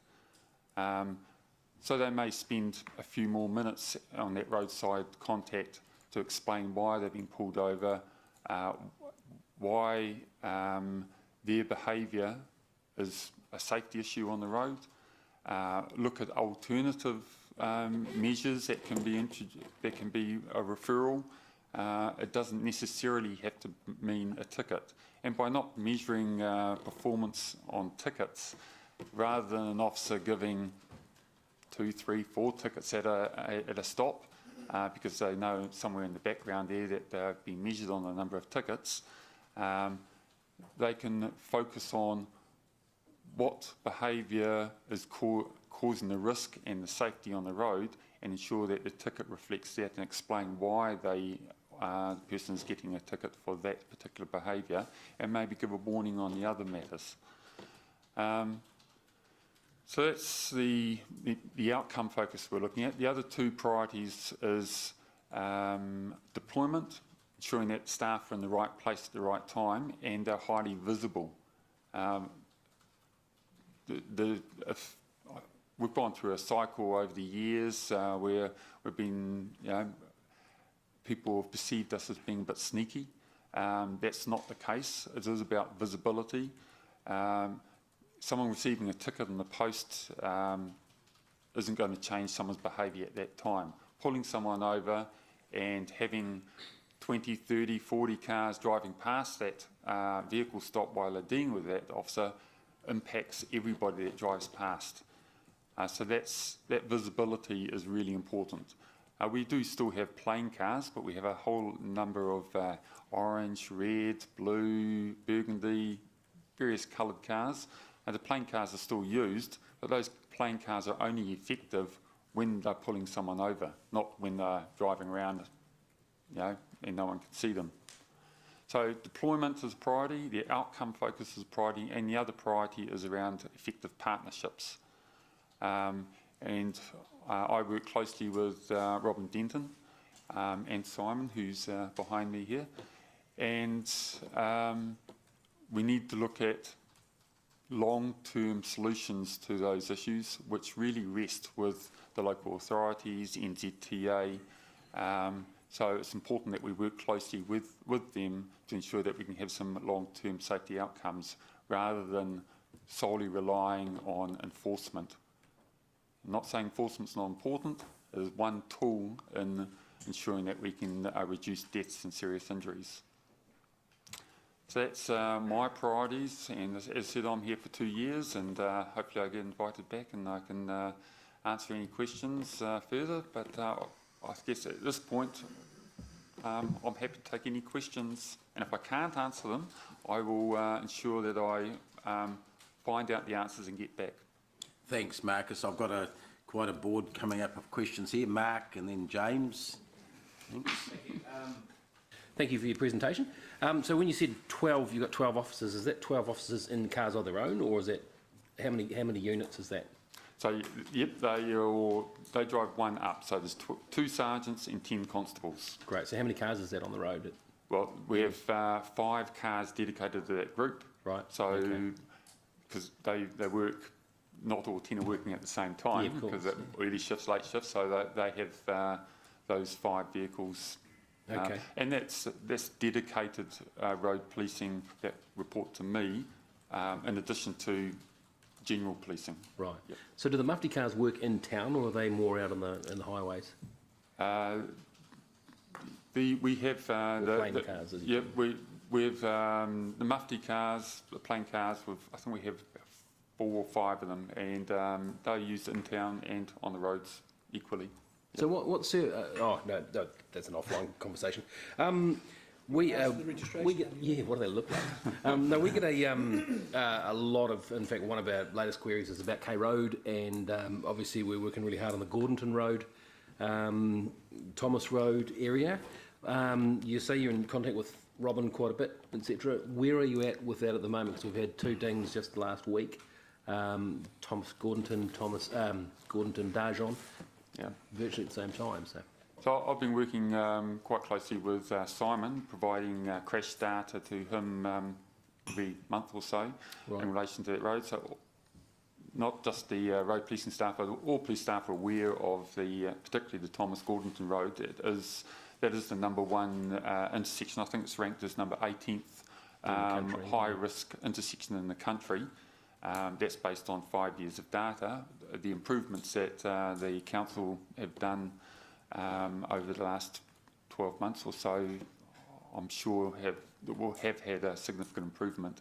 But as you said, there was a crash on Friday last week.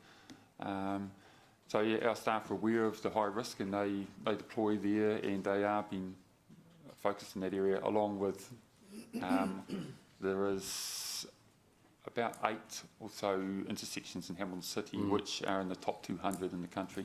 Could I draw your attention to K Road then and sort of ask you here to take a look at that, or at least have a presence out there, because there's new resealing out there, and we're getting a swathe of queries at the moment from people, because there's a lot of construction obviously, and it's a great road, but you've got kindergartens and driveways and everything happening there at the moment. So yeah, if I could.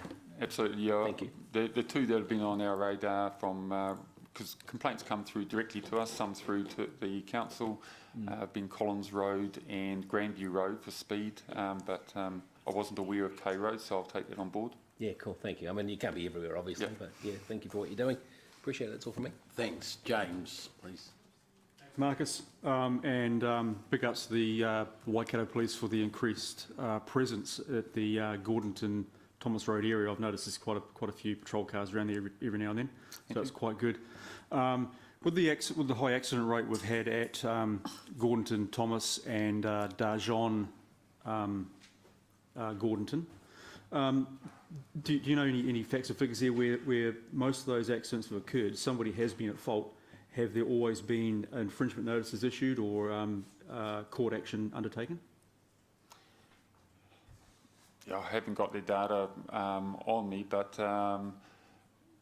yeah, everyone is on a case by case. If we attend, particularly if there's an injury or serious injury, death, there will normally always be a prosecution of some sort.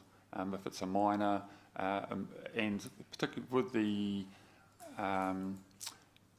Gordonton Thomas Road, there's a large number of tickets issued for failing to give way to through traffic. It's the most common accident is heading south on Gordonton Road, turning left into Thomas, failing to give way to straight through traffic going along Gordonton towards Gordonton. All right.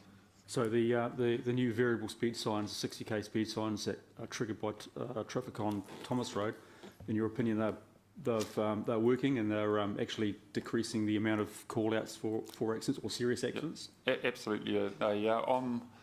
The work that's gone on there is really good, and I'm still surprised that there are crashes. You're not the only one. Because of, if I'm sure you've all driven through that, it's how can you not drive more carefully when you're approaching that intersection? But just the mere fact of reducing the speed is going to reduce the severity of the crashes. So although there are some still crashes, these, you know, the last one on Friday, it was an elderly person and went to hospital, but there was no serious injuries there. It was more of a precaution than anything. Thank you. Thanks, James. Jeff, thanks. Hi, Marcus. Welcome. Just got a question about drink driving checkpoints. I get quite a bit of feedback from people about those.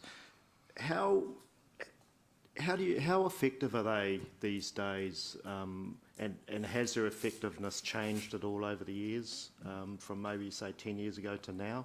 I guess my context for the question is I'll often see or read about a checkpoint that was out and see that 16,000 cars were stopped and 11 people were done for drink driving, and then someone will say the message is still not getting through. Well, it would seem to me that the message probably has got through if those are the figures. What's your view on the effectiveness of drink driving checkpoints, and has it changed over the years? Yeah, checkpoints are very important because the number of people that come through them, whether they're drinking or not, is sending a clear message around there's a chance of being caught. The international researchers, it doesn't matter about what penalties, people don't think about penalties when they just make a decision on drinking and driving or committing any criminal offence. People's behaviour is changed by the perception of whether they're going to get caught or not. If there's a high probability of getting caught, they'll modify their behaviour. If there's not a high probability of being caught, then there's more chance of they're committing offence. And that goes for road offending or criminal offending. So checkpoints play a vital part in that. As an example, I'm not too sure on the historical trend but as an example, there's still a lot of people drinking and driving. And for an example, we had Operation Tri-Cities, which we worked closely with our Bay of Plenty police, where we had Bay of Plenty come over here on the 12th, I think it was the 12th, middle of December. So we had a large presence and multiple checkpoints throughout the city on Friday, Saturday night. During those 2 nights, we processed 63 people for drinking and driving on 2 nights in Hamilton City. That works out at 1 in every 150 people driving on the road. Those 2 nights were drinking and driving, or got caught drinking and driving. So, yeah, is 1 in 150 acceptable? I would hope that everyone would. I think 63 people being caught drinking and driving over 2 nights is far too high. So. Can I ask whether how your policing is, how you're adapting the policing to deal with drugs, people taking drugs and driving as opposed to drinking? Yep. There's an advertisement on TV where the drink drive ads are very, very grisly. But there's an ad about a guy smoking on TV, or has been smoking, and he has an accident and he's covered in milkshake, and it's all a bit of a laugh as far as I can see. It seems to be a different sort of gravity applied to that than the drink driving. And I just wonder, are you adapting your policing for that? Yep, it is a problem. The research and statistics aren't there like it is for alcohol. And you'd know Australia has a roadside test. We have seen a drop off in the Waikato middle of last year, and in November we started up a training program to refresh and train staff in the roadside test process. It requires checking the pupils, walking, like you see in the United States, a roadside assessment. It's called an impairment test. If they fail the impairment test, then we can take them back to the station and get blood, and then test the blood for the possibility of drugs. So that is the current process. I know there has been some talk down in Wellington around whether we implement a swab-type saliva test. But we'll see where that comes. Right, okay. All right, thank you. Thanks, Siggy, thanks. Thank you so much. Following on from Councillor Taylor's question, I don't want to talk about the illegal drugs. I want to talk about the legal ones, the pharmaceutical drugs. Will they be, do you think they'll be included in that test? Because people, you talk about impairment, and pharmaceutical drugs cause major impairment in people's behaviour. So do you think that would be something really important to include as well? Well, anyone that's impaired from that test, because it's a test of coordination, it can be forbidden to drive and tested. The drug side of things is a lot more complicated than alcohol, because it's a test for alcohol. Yeah. There are so many drugs that could affect and impair, so it is quite it is more complicated and a little bit not quite so simple to prove when it comes to taking a prosecution as well, because there's no, if you're over this particular level, you know, for alcohol, it's straightforward. When it comes to drugs, you have to prove that the person was impaired enough that they shouldn't be driving. Okay, thank you. The other question I've got is, I assume that the police has got a vision for what they would like to achieve, and is that in line with what we've just agreed to on the Vision Zero for Hamilton? Yep. My personal view is that any number of deaths or serious injuries is unacceptable. We should have a Vision Zero, and it needs to be backed up not just by words, but what are we actually doing to try to achieve that.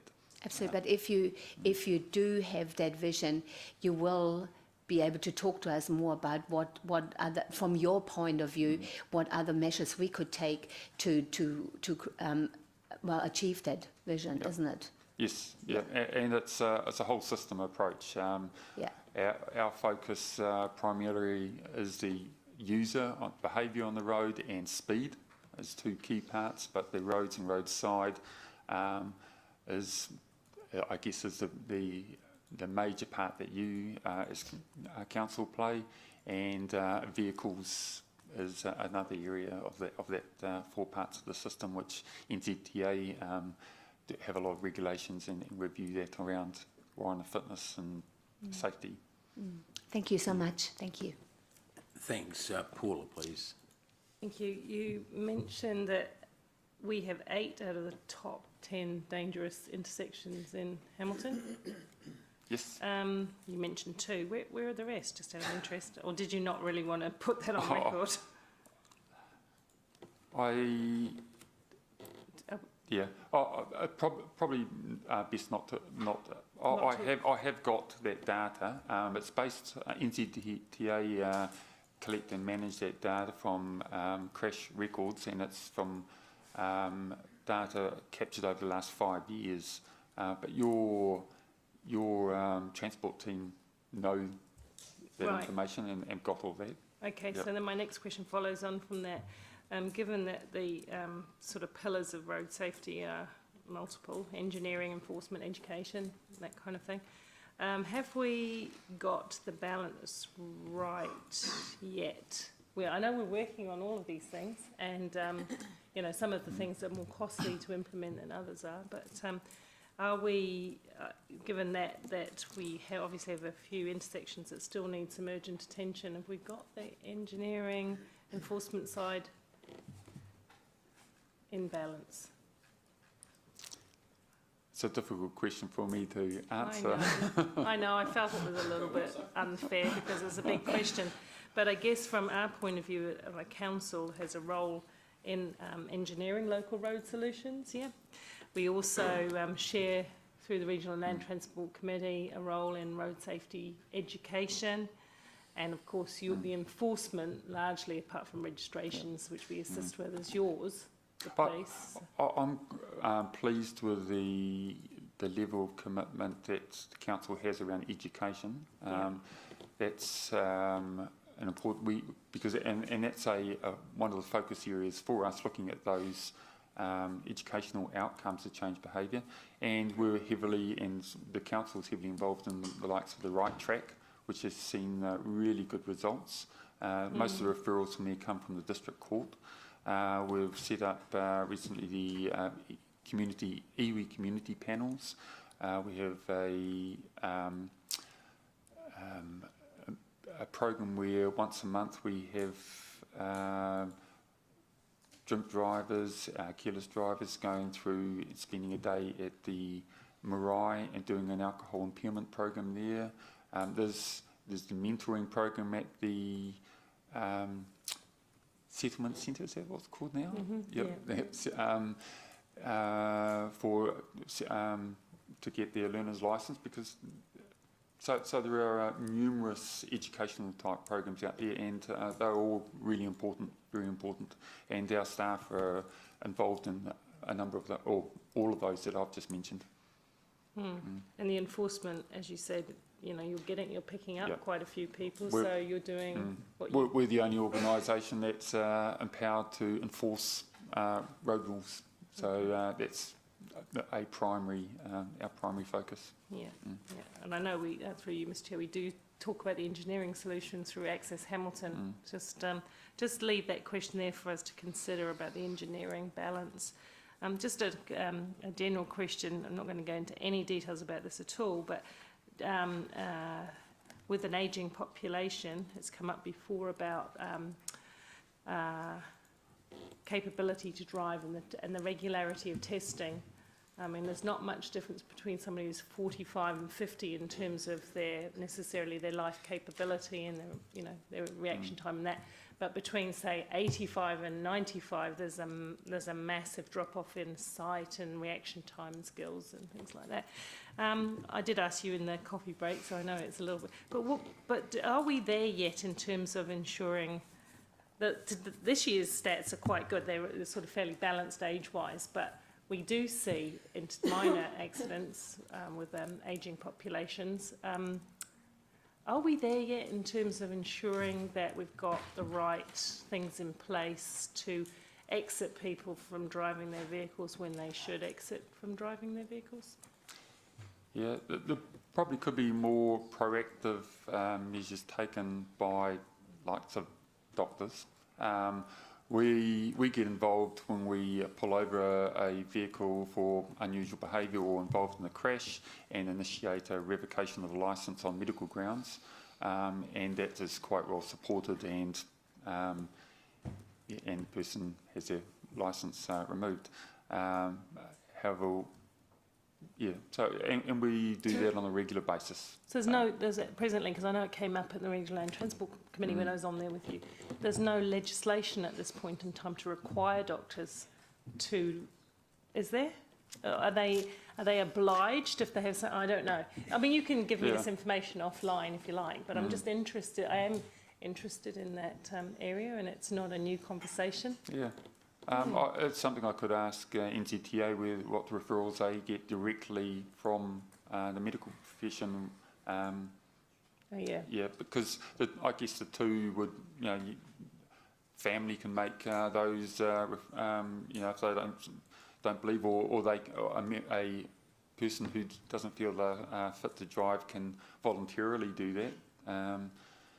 So there's various avenues, but I can only really speak on behalf of the police that, if staff attend, they are always assessing whether someone's, whether it's short term because drugs or alcohol, or they've got long term impairment where it's unsafe to drive, and we'll initiate a medical grounds cancellation of their licence. All right, thank you very much. Okay, thanks. Leo, please. Yeah. Don't know how long you got, Marcus, but never mind. Marcus, going back into the 90s, the government strategy, of course, in 1999 was to have no more than 300 deaths and 4,500 injuries. Back in 1999, we had a road toll here in New Zealand of 509. So one of the... what happened, of course, is police then formed Highway Patrol, and there was 230 cops who were actually dedicated to highway patrol, and we started off here with 32. I never thought we'd achieve less than 300 deaths by 2010, but in 2011 we actually came in at 284 deaths. What's worrying me, of course, at the present time, when you look at the rolling road toll, the same period, of course, last time around was 289, and as at today's date, we're up to 352. So what we're seeing is a huge increase in the number of deaths on our roads.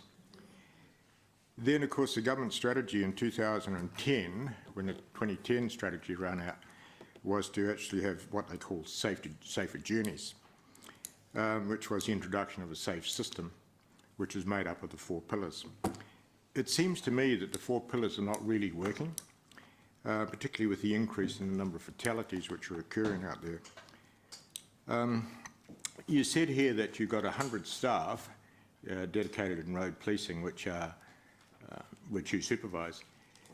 That's the number. How many actual have you got as of today? As at today, I have about 4 or 5 vacancies. 4 or 5 vacancies. So, and most groups suffer, you know. And just prior to Christmas, I read quite a bit of media coverage to say that nationally there was 100 vacancies in road policing. What are police doing to increase the numbers there?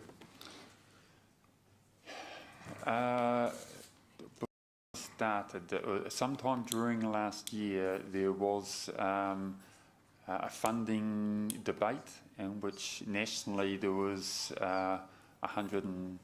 around 100 positions that were going to be removed from road policing nationally. That has since been reversed. That 100 had no impact on Waikato. Waikato was one of the few districts that did not have any reduction. It was a significant number were from Auckland. So that national figure had no impact on the Waikato district. So Okay. Boy races are actually starting to raise their head again around the place. Police used to have 4 dedicated staff to the boy racer group because that legislation is, particularly with low volume vehicles and that, there doesn't know a hell of a lot about the boy racer legislation. I understand that those 4 staff have now disappeared into the 100 odd. What are you doing as far as the boy racer fraternity are concerned? Or should I, illegal street races I should say, not boy races here. We've pretty much at least once a month, we run an illegal street racing operation, primarily on the Friday, because that's the day that the Aucklanders come down. We've got one coming up where we're running them jointly with counties Manukau, because they start at the Hampton Downs area there, where the overbridge is, and then make their way down here. It is an ongoing problem, and it's always been an issue. I've tasked Senior Pete van der Wettering, who's managing that issue, and he's working closely with Council, Hamilton City Council and Waikato District Council in particular, in looking at the bylaw, and I believe you are looking at the Gallagher Drive area, looking at a bylaw there, which there's some issues whether it's effective or not, but that was effective for counties Manukau. It's definitely effective for the businesses and the people in that particular area. There will obviously be some displaced into other areas, but it is still one tool which I believe is going to be effective in sending, even if it's just sending a clear message to boy racers that action's been taken, not just from police but council as well, in trying to reduce street racing. So that's anti-cruising? Yeah. Okay. You say you got no performance measures anymore. Got any vacancies? It'll be a pretty cruisy job now, I'd say. We have performance measures, but not on the number of tickets. So is your outcome focused? Yes. Okay. So the outcome focus will be the number of deaths and injuries on our roads, I presume? Yes. Okay. But it looks like we're going backwards instead of going forwards. So the question I ask is it really working? Because really, I don't think there's any substitute for being stopped on the side of the road, a piece of paper in memory of that event. Because you can have the conversation with the people, but I don't really think that makes a lot of difference, unless, of course, you are actually recording the person who you had the conversation with, because a person could be exceeding the speed limit by 5k and regularly being stopped, and no record has been kept of that particular person's history of offending. Yep. Would that be correct? So with the advent of technology, so all infringement notices, warnings are recorded. They are recorded on there. And what is being introduced this is alternative, being able to record and capture alternative interventions on the roadside as well, whether it's a referral to iwi Justice Panel. And, you know, staff, tickets are important. However, tickets are just one tool of many that we use. As an example, you know, we've had officers in the past where they've stopped a car, given a ticket for speeding, a ticket for no warrant of fitness, no registration, didn't have their driver's licence on them, multiple tickets, and then possibly trying to explain to them why they've been given the tickets in relation to safety. That person's not going to be listening to anything they're saying. They're just pissed off with the police. Whole pile of tickets. The purpose of being stopped and given the tickets is for revenue gathering, not for any safety measures. It's far more important for that officer to have in the back of his mind, what's the outcome I want to achieve? The person was speeding, there's a direct link to road safety. I'm going to give them a ticket to that. I'll give them a warning on unlicensed and not having a driver's licence on them, and probably having a good conversation around the reason why they stopped, and appreciating they're getting a warning and happy to pay the ticket for the speeding. The outcome of that is great.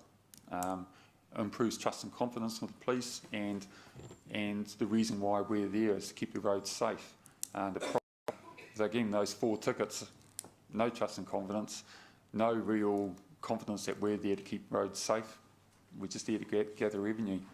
So that's the focus. But couldn't you do the same by giving them a ticket with compliance to make sure they actually get something done about their no warrant of fitness and their driver's license? Yep, so we still use compliance as well. You still do? Yep. Okay. You mentioned before, and just to answer one of the previous questions, I think it was from you, Jeff, on CBT checkpoints, compulsory breath test checkpoints. You said 1 in 150 was the last time you came here. Imagine when we started doing these checkpoints, we used to get 1 in 32. So things have really improved in that area. There's no two ways about that. Cell phone usage around, and I know there's a hell of a lot of people in there better than I am because they can actually text while they're driving. What sort of enforcement action is this? Because that's a big killer out there. So yeah, distraction is one of our priorities. There's five key priorities, and distraction is, or it's called in-car behaviour, wearing seat belts and distraction using cell phones. We've just last year we did a number of operations. It's a lot easier to see people using cell phones when you're not in the patrol car. As you drive home, you're always seeing it. So we've set up a number of mini operations where we have staff as a watcher and on the radio, and staff further down on the line just identifying people at intersections, and then they get pulled over further. So you know, the visibility is there because as they're going through the intersection, they'll see all the cars pulled over down the road. So the medical staff is, and it's not just road policing staff, it's every staff, because you don't need specialised equipment. You don't need a radar or a drag machine for testing alcohol to be able to stop someone for texting on cell phone or not wearing a seatbelt. So they see something, if you see someone texting, see someone not wearing a seatbelt, you have to do something about it, pull them over. And that's the expectation of all police. And just finally, speed cameras. What is the usage rate of a speed camera in the city compared to the rural here? Do you have? Are we getting a fair share of the cake, shall we say? static speed, with the mobile speed camera program? Fair share, it all depends which side of the fence you sit. Well.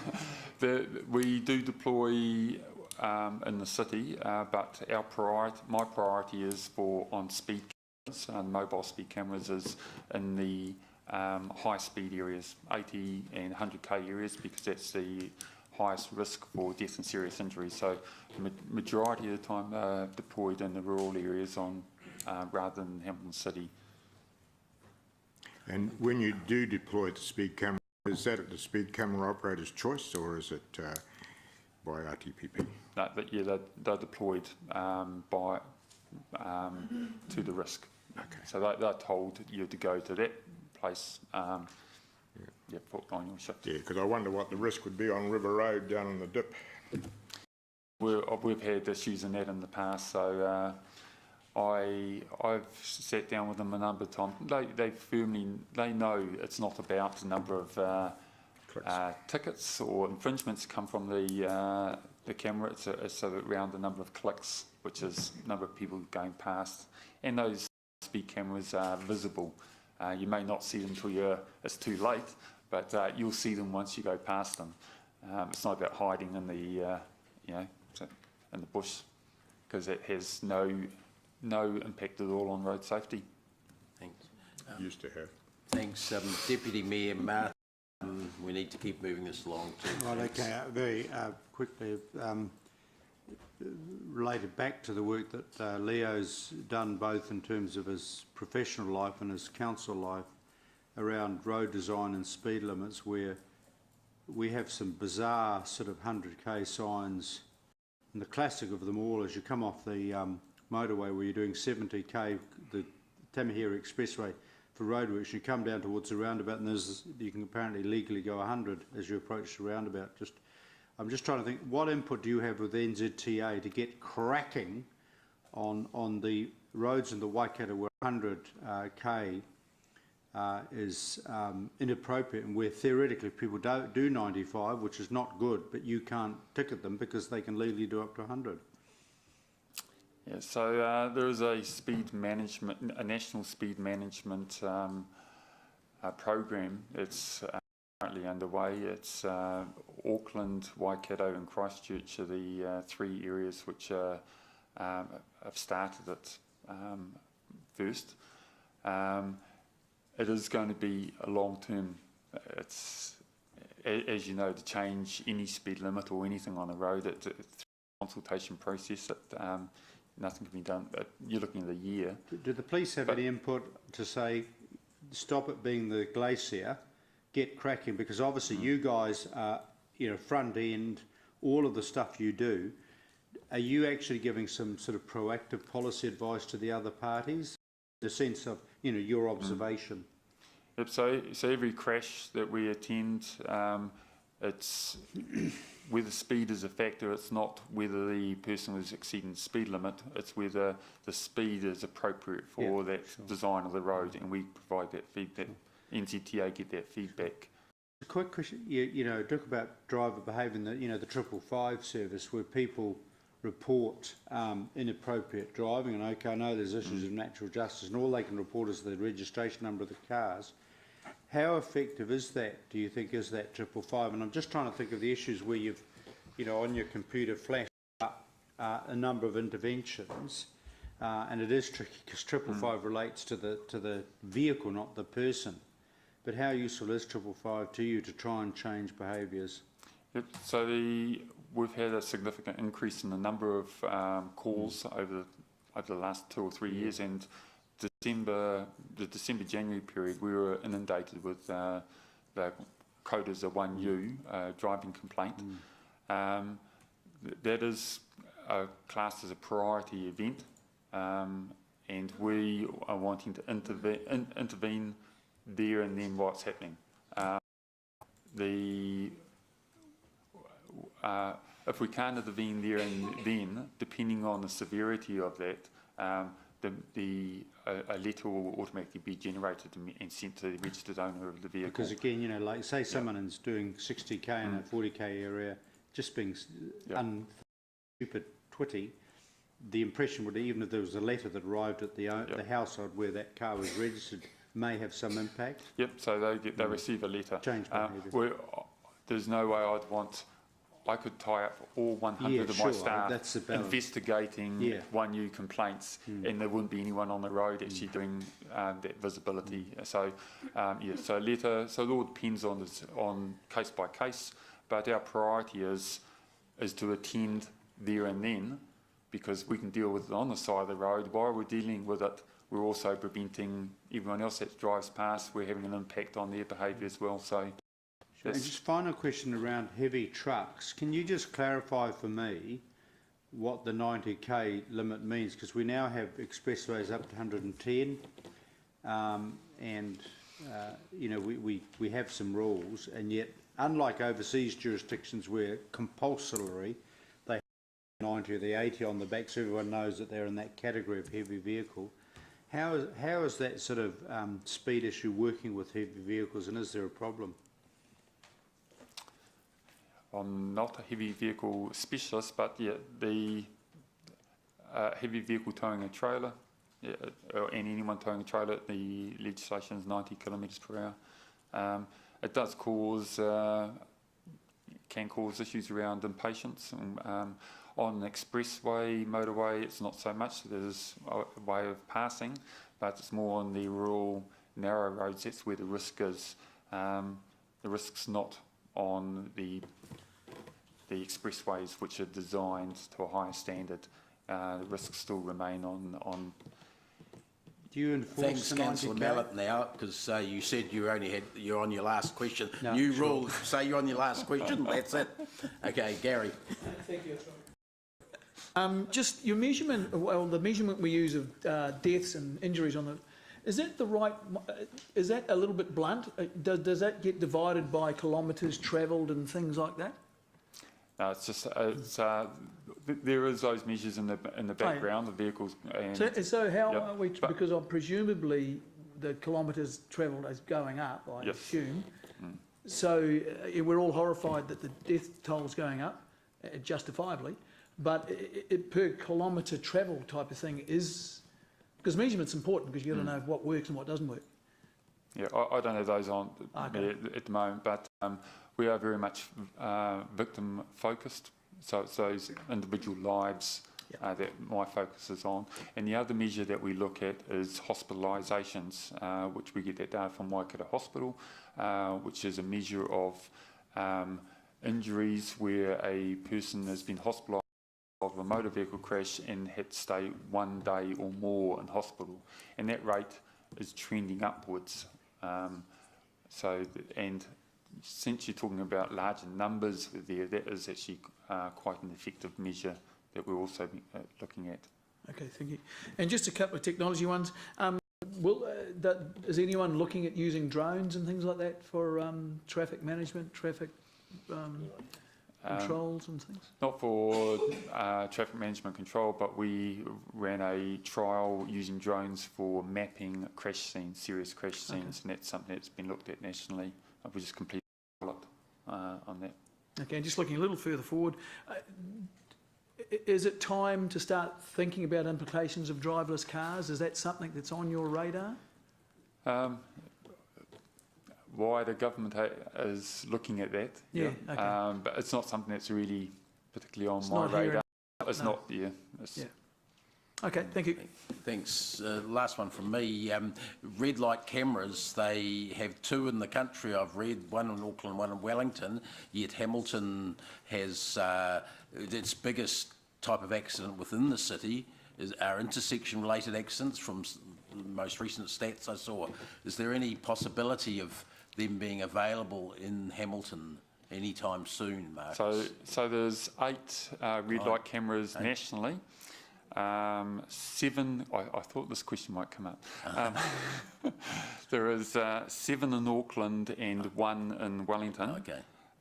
3 of those are owned by New Zealand Police. The rest are owned by Auckland Transport. Okay. The priority for New Zealand Police is to roll out the static camera rollout, which is the 7 coming into the Waikato district, and 1's already gone live. So once that's rolled out, then we'll be looking at the static cameras. There is one intersection that's high on the list in the Hamilton, but whether, that's something probably be looking at next year. Okay, thanks very much. And it's often said that we've got 160,000 traffic engineers in Hamilton. It must be true because we're 155,000 that spoke today. Oh, we've got another one, the Mayor, Andrew. Just what's a static camera? Sorry? What's a static camera? Oh. So it's a fixed camera on a pole. And the rollout of the static camera... Yes, a safe speed camera. Sorry, yes, it's a safe speed camera. Yep. Okay, thank you very much, Marcus. We'll have you back again in 6 months or something like that. We'll work that out with you. Okay, thank you. Okay, councillors, back to the GM's report, which... sorry?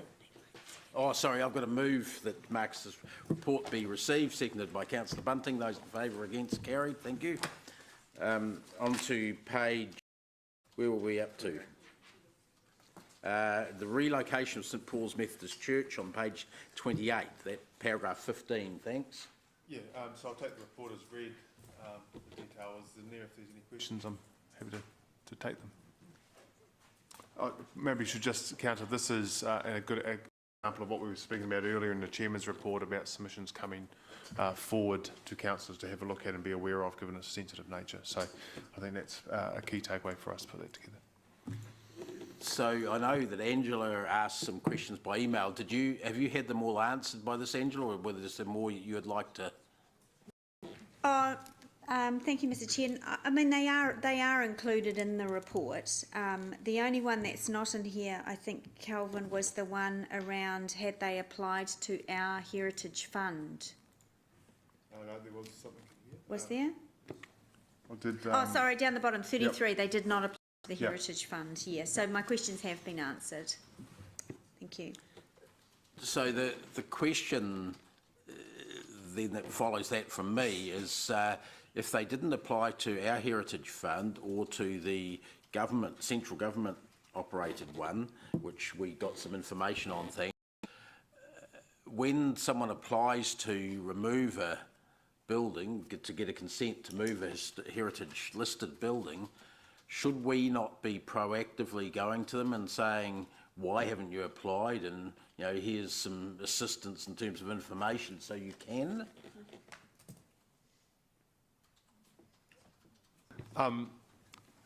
Yes, I think we probably could.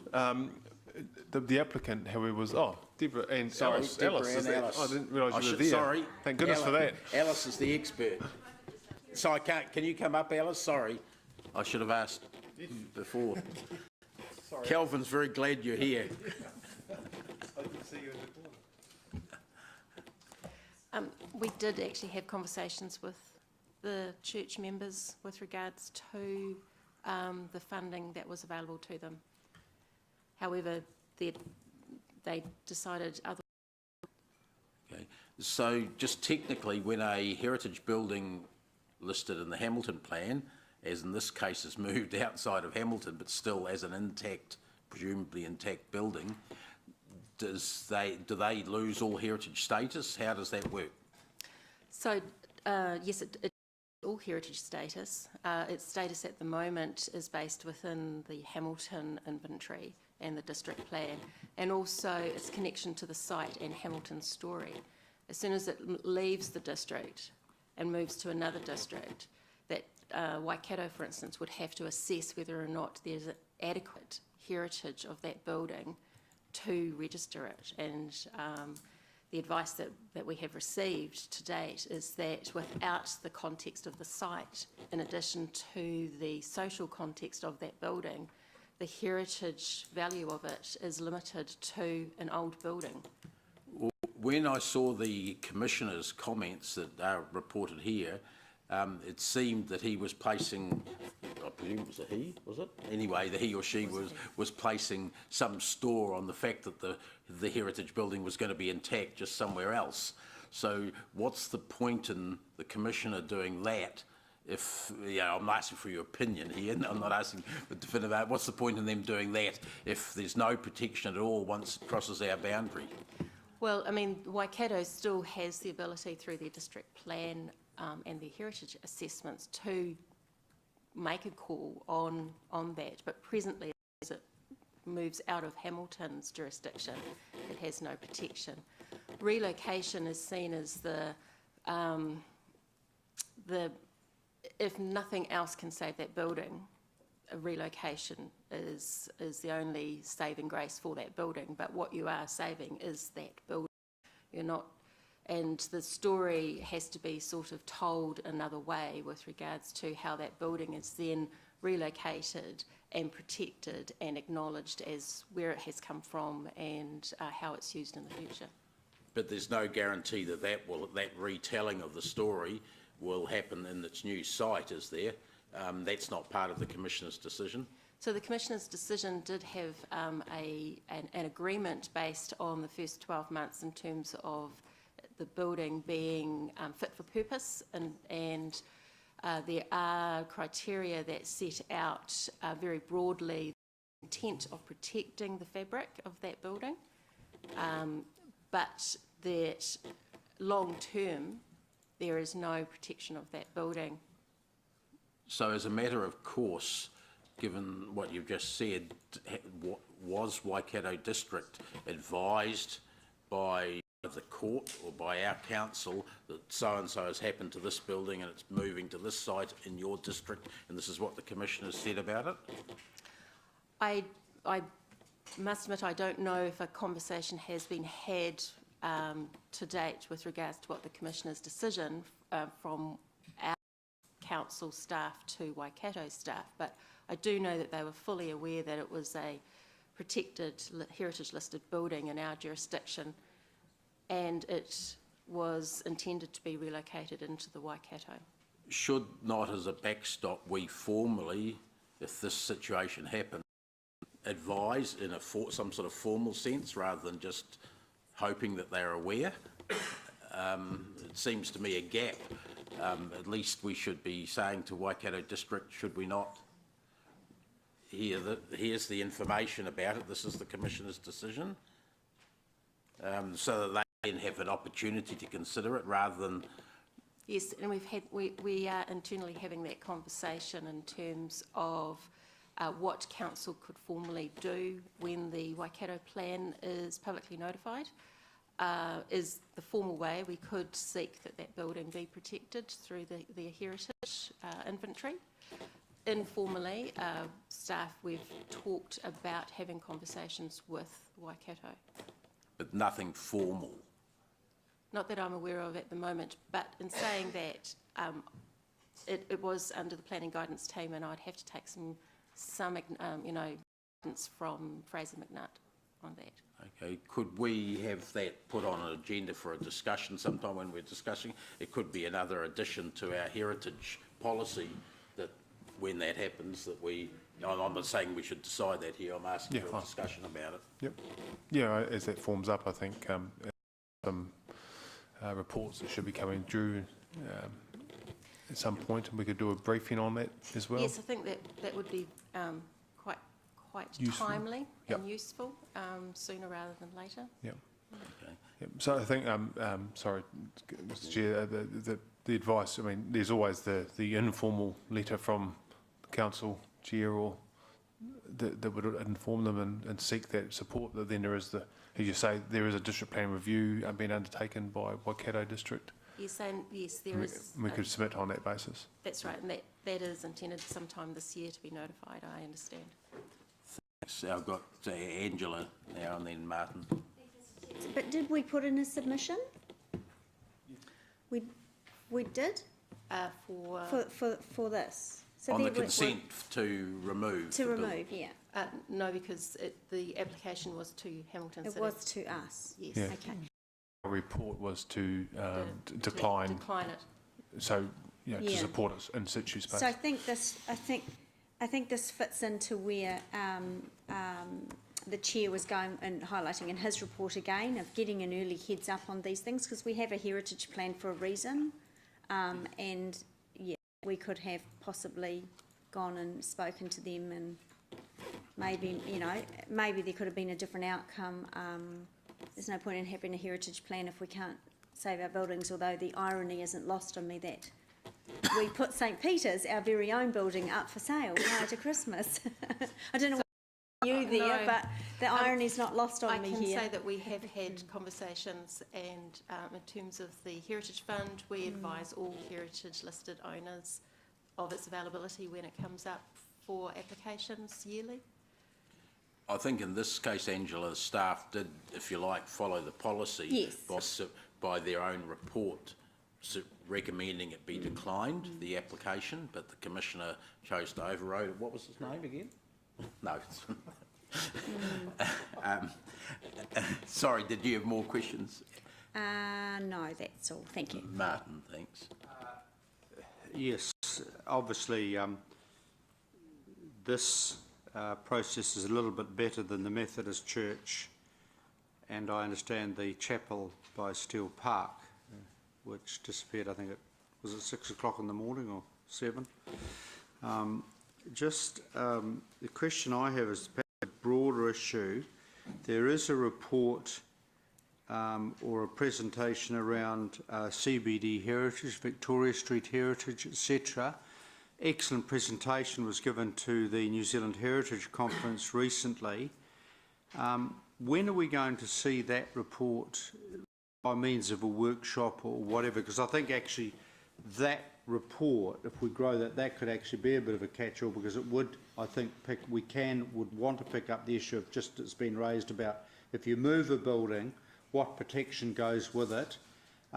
You don't necessarily, for example, have to own St Peter's for it to be protected. It ultimately probably depends on who the ultimate purchaser is. And I'm just trying to, and then there's the whole streetscape stuff on Victoria Street, our excellent, you know, the work we want to do on the river plan, Central City Park. So I guess I'm not sure where I'm directing the question, whether I'm directing it to the GM. It'll be a joint answer.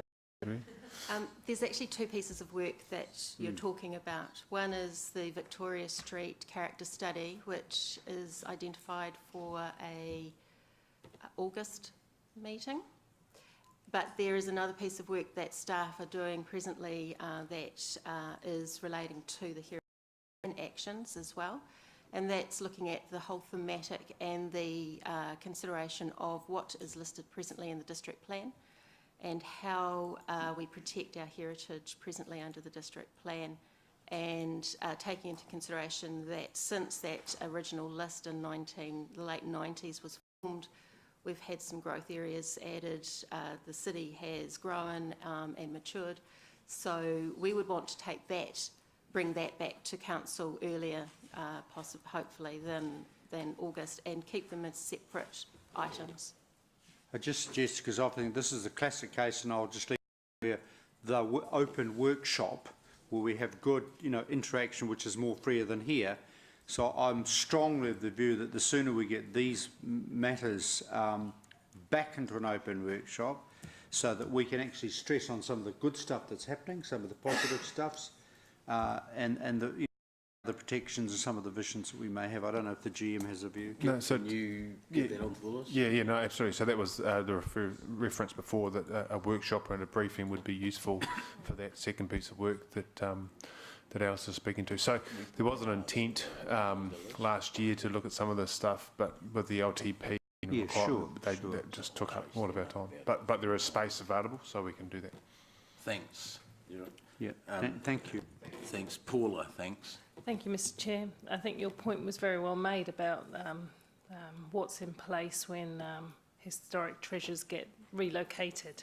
There seems to be a gap, but I'm interested in, I'm aware, because I was involved in drafting it, the regional policy statement gives quite a lot of weight to the protection of historic resources at a regional scale, and that requires Hamilton to be consistent with the regional policy statement. I'm not sure off the top of your head you could answer that, and it might not be fair to make you do that today, but I think that's a matter to be answered, because Yeah, there are some criteria in there that may usefully inform these decisions that may not be always being considered. I'm not sure even if the Commissioner would have made reference to that particular chapter of the regional policy statement in making his decision. He may have. To the chair. Well, presumably the regional council would have had the opportunity to submit. I don't know. Well, we didn't have any of that detail, did we? So yeah. I can answer that. The district plan is aligned with the regional policy statements of heritage. We are fully aware, and we work with and are party to and members of the regional heritage forum. And the the commissioner made direct reference with regards to those matters in his decision. And because the regional policy statement has a broad perspective of heritage, he took that broad perspective of it was still with, the building was retained within the region. Yeah, and now I'm interested in that assumption because Chairman McPherson pointed out the anomaly of it losing some of those characteristics which you were protecting when it gets moved. So there's, you know, it just is like you described, it's an old building when it's moved, but it's an historic building when it's in situ here. So it still has some historic elements to it, and that's what the relocation continues to protect, but its whole context and story is reduced. And will we submit to Waikato District Council in respect of retaining an appropriate level of protection for that building, or once it's gone, are we no longer concern ourselves with it? So I would assume as part of council looking at making a submission to the draft Waikato plan, a number of elements would come back to council for consideration. Perhaps the... Can I be assured that we pay attention to Paula, that? what I'll undertake with the General Manager is that we organise to come to a workshop where that point, as well as the more general policy points, will get discussed, because we'll be well ahead of their district plan submission process. Yeah, that's good to know, So we'll do that in time to cover that point off. It must be timely, because at the moment what we're experiencing is death by 1,000 cuts, so we need to deal with this. Thank you. And they're mostly churches that are cut too. Yeah. Okay. Thanks very much, Alice. Thanks for being here for that. Yeah. That's nice of you to say. Now that's a very intuitive phone. I may not have heard that it said, "That's nice of you to say," and I hadn't even touched it. Okay, Blair, I notice, is here, which is great, because the Shared Waters Management Company there, and I finally worked out what his title is, because it says it in the headline, Executive Director, Special Projects. Blair. Thank you, Dave. Look, I'm councillors to just take questions on my update. I guess a very short report, because the reality is, whilst our council has made a decision, Waipa have declined the opportunity to progress with the Shared Waters Management Company, although, as I have noted there, that they have received a potential advice for judicial review. But happy to take any questions in terms of the process. So we've got Mark and then Paula. It's a pretty global one, but one that's probably worthy of asking. How much has this whole thing cost us so far? So the right back to the beginning. Right back to the beginning. It's over $1 million. So that was that combined spend across the three councils: Waikato, Waipa, and Hamilton. And so there has been substantial investment in external advice and staff time to first of all get to the point of understanding the various options, which then concluded in the asset owning CCO model being preferred. That was preferred under the last council. And then under this council, work was done to relook at the options, which then concluded in the non-asset owning or shared waters management company model being preferred. Waikato, of course, during that process declined the opportunity, but Waipa and Hamilton progressed it to the point where the shared waters management company was the preferred model for Hamilton and for Waipa. But as I note, at the final step, Waipa declined the opportunity to progress with the model. Blair, just the answer to the first part of that question.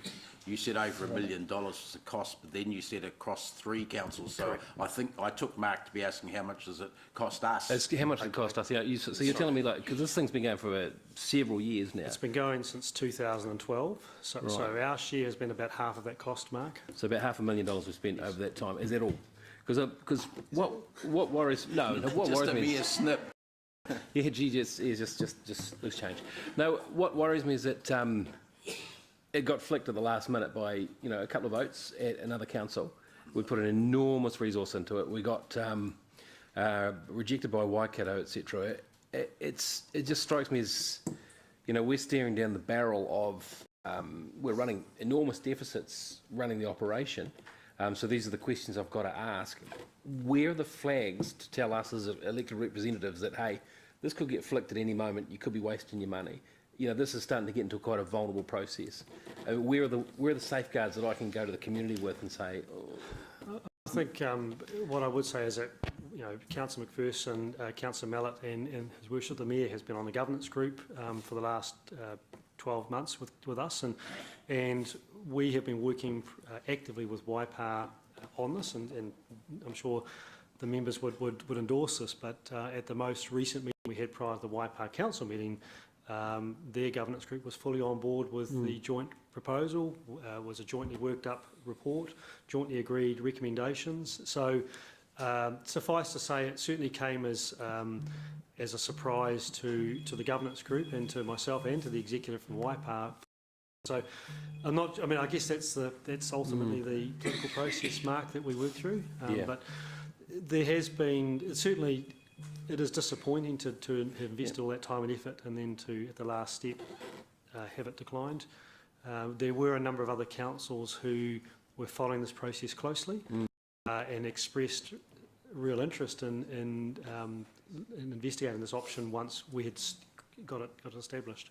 What I would also just comment is that Waikato have continued on with their own endeavours, and just last week they, through their long-term plan process, agreed on a model that they're going to consult their public on, which is a not a dissimilar model to where we had got to with Waipa, in that it would be the assets would remain with Waikato, but that they would effectively contract Watercare to provide all their services, in other words, to operate their plant and to deliver their capital program, but that the council would continue to make the decisions over the investment and where it would occur, and that they'd have an independent advisory board with members of iwi and other experts to advise the council on the nature of the engagements and program that Watercare has completed for them. So they have extended the opportunity for us to understand that model, and obviously I'll look into that and work back through our governance group to provide the information to our governance group. Okay.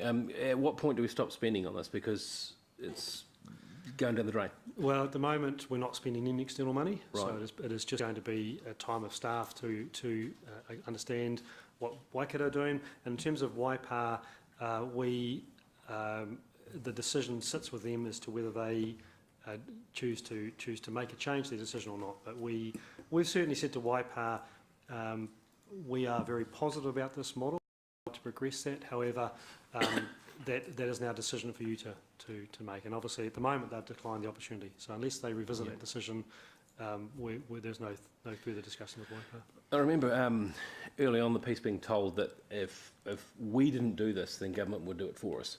I mean, to be blunt about it. Also, government's reaction being to this, because effectively we've spent a whole lot of money. To change the government. We've spent a whole lot of money going way down this path, gathering a lot of momentum on the thing, and then it's flicked by a couple of votes at a council meeting in someone else's district. So they are certainly disappointed to see that all this work has unfortunately led to no progression in terms of the process. Whether that will lead to government actually intervening, I guess we've all heard lots of speculation that off the back of Havelock, North Inquiry and the Three Waters Inquiry that the government are working through the Department of Internal Affairs, the government are certainly wanting to make some demonstrable change, but as yet there is no formal response from government. There's certainly lots of murmurings, And like you, Mark, I've heard that as well, that the government may well force change upon us. And I guess that may occur, that may not occur. If I go back to the very foundation of this process, we always felt it was better for the councils to work up a solution that would work for the Waikato councils or the Waikato context, taking the best learnings from around the country and finding a governance and decision-making model that worked for us. If the government impose a solution that may cut through all of that, it may get it going, it may not be a governance model or decision-making model that works for our communities. So, long answer, not sure where the government's at with this. Right. Certainly Minister Nanaia Mahuta has given some commentary to Waipa, the Local Government Commission have given some comment, but they are only more comments, not actually necessarily definitive action. Okay. Yeah, because as a new councillor, it's quite a frightening thing to watch. And look, the same thing could happen with the HIF. You know, the amount of money you spend on that, and the size of those booklets you drag in, they don't come cheap, and they could be flicked, at the whim of a councillor. It just strikes me as a quite a vulnerable process. And I'm not trying to speak to the whole democracy here, but I wonder if there's any way we could be usefully given flags to say, hey, this is how much, this is the running total, this is the running total, this is the running total. I think to be fair, Mark, Councillor Mark, you have been given reports all the way through, so all that information has been provided. So certainly the status updates, the spend, etc., has been very transparent. That is the nature of collaboration with other entities. It is a difficult space. There are lots of factors, and I guess dealing with water, wastewater and stormwater, it is a highly personal and emotive activity for communities. And I guess that Waipa have reached their decisions for the reasons that they've stated. We have to respect that process. Mark, look, during the first 4, 5, 6 years of the process, before this council took office, the running costs, the costs of each element were put up, they not just as a budget but as part of the project. And there were moves by some members of the previous councils to stop the process and not to continue it, not just because of those costs, but also because of the direction of travel. But the majority of council in each case, knowing the costs, chose to keep going. So that's why Blair's kept doing the work. Totally. Decided that, but those costs were alerted to council right from the start and along the way as well. Yeah, cool. Okay. No, that's good. Thanks. That's just I had to ask. Thank you. No, look, I mean, I think, Mark, ultimately there was a lot that have been invested in this and a lot of work and thinking, and I guess the model, Waters Management Company model, was designed through all the learnings to address the areas of critical concern, which was around asset ownership, around decision making with the councils, but getting the advantages of working together. So it's certainly disappointing that we saw the decision we saw. But okay. Thank you. Okay, I've got Paula now. Just reminders of the predicted savings over 10 years of the local shared services model.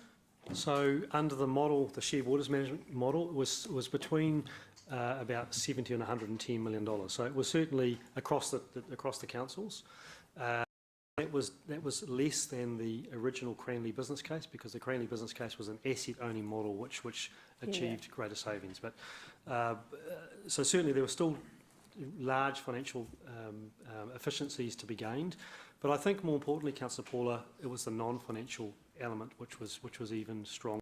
It was the organisation of scale. It was the ability to asset management plan and to work together. It was the opportunities to work to mitigate risk, to work with iwi and all the other stakeholders. So there was a number of elements of the non-financial which was strong. I guess the driver of that question was more to do with, what we've spent, the 500,000, and what we've also lost are two separate things. We've lost those opportunities for efficiency, and we've lost some potential cost savings, and goodness only knows we're proposing a good rates increase here, so cost savings would have been very welcome at this time if we could done. So just, picking up Councillor Bunting's question, because he asked one of my questions, was where does the Minister of Local Government sit on this? And I have bumped into her at something, and I knew she wasn't best pleased, and also the Local Government Commission also, and the Productivity Commission have also commented on this. Because I sit on the Policy Advisory Group is why I across this information. My question is, knowing that Dave, yourself and the Mayor are in Wellington on Monday, as am I. Will you raise this? I think you're meeting the Minister for Local Government at some stage as part of that, or is it just... The Minister of Local Government is attending that, and the discussion is more on growth. Yes, but I know at the preparation meeting yesterday, the issue of working together on water, and that's about as far as it was said, was mentioned as being one of the elements. Yeah, if you can, I would very much appreciate it being flagged for discussion with the Minister. I think it's really important vis-a-vis we are still being looked at in terms of how efficient and effective does local government run together, and we've been left to our own devices to demonstrate that efficiency and effectiveness that we can deliver without amalgamation, without forced hand of government, and we have failed to deliver that efficiency and effectiveness in this respect. I'm talking the collective we. Right? So, yeah, I'm hoping that Mr Mayor will be able to advocate with government a conversation around that, because it's vital that we operate in the most cost-effective and efficient way on behalf of our ratepayers. I think, Councillor Paulo, as you said, the Minister is well aware of this project and well aware of where the project is now at, and I've had a chance to have a conversation directly with the Minister as well, and I guess outline our thoughts on the opportunity, or the opportunity that was missed potentially. So I've certainly raised what you're talking about there with the Minister, but certainly it's something that we should keep talking to the Minister about. Because this goes farther than water, in my view. This is about how local government we're works. straying into policy discussion, which we need to have at some stage, but wasn't planned to be here. When are we going to have that? Well, I think when we hear what Waipa puts in their LTP will be a final decision. At the moment, it's not necessarily final. No, I think we need to respect their decision process. Their decision is final unless they choose to revisit that decision. So, I mean, that's entirely up so to them. my question remains... But we're still not having the policy discussion here. My question remains, will we strongly speak with government to get a more than informal response to them on this process? Because all we've got is informal conversations where we've rubbed shoulders with them. We need a response that we can usefully use going forward. I think the point's been made. The Mayor's here, and Blair. Martin. Obviously, the decision of Waikato is noted in the consultation. Just a quick question, I guess. Obviously, in view of Havelock North, the ability of smaller councils to maintain the highest standard of water management, what sort of other interest or what other discussions, whether it's via the Waikato Plan or the Mayor's Forum, are there with the other TAs in the Waikato region for a more of a joined-up approach, possibly in the hope that Waipa may reflect?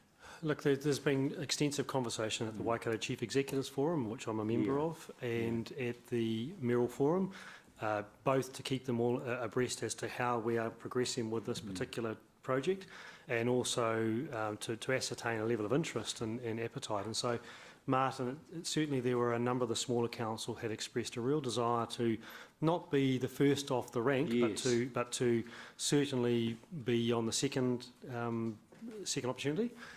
And they were the councils, you can imagine, that have less resources than we do, and we're looking for this as an opportunity to manage their risk and to join an entity with scale. And so they are certainly looking at the likes of the Havelock North inquiry findings.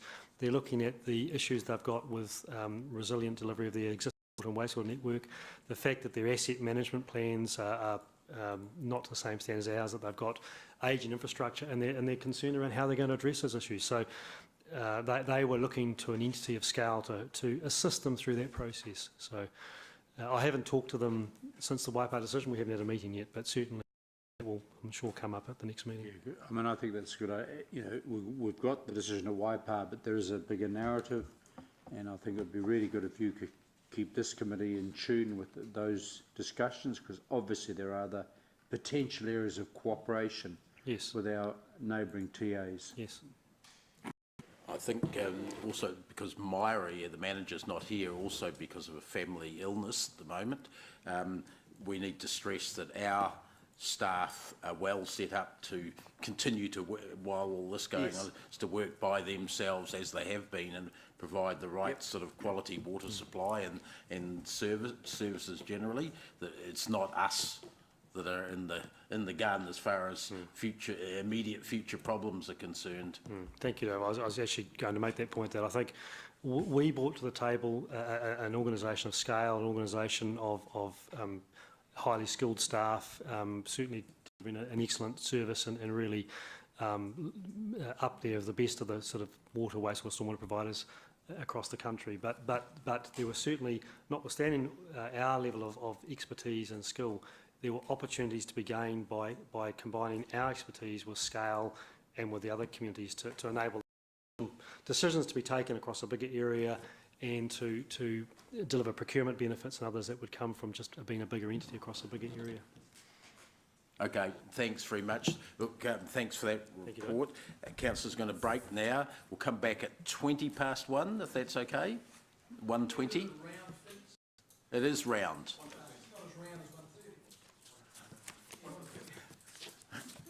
No, 1:20. Get stuffed. Oh, sorry. 1:20.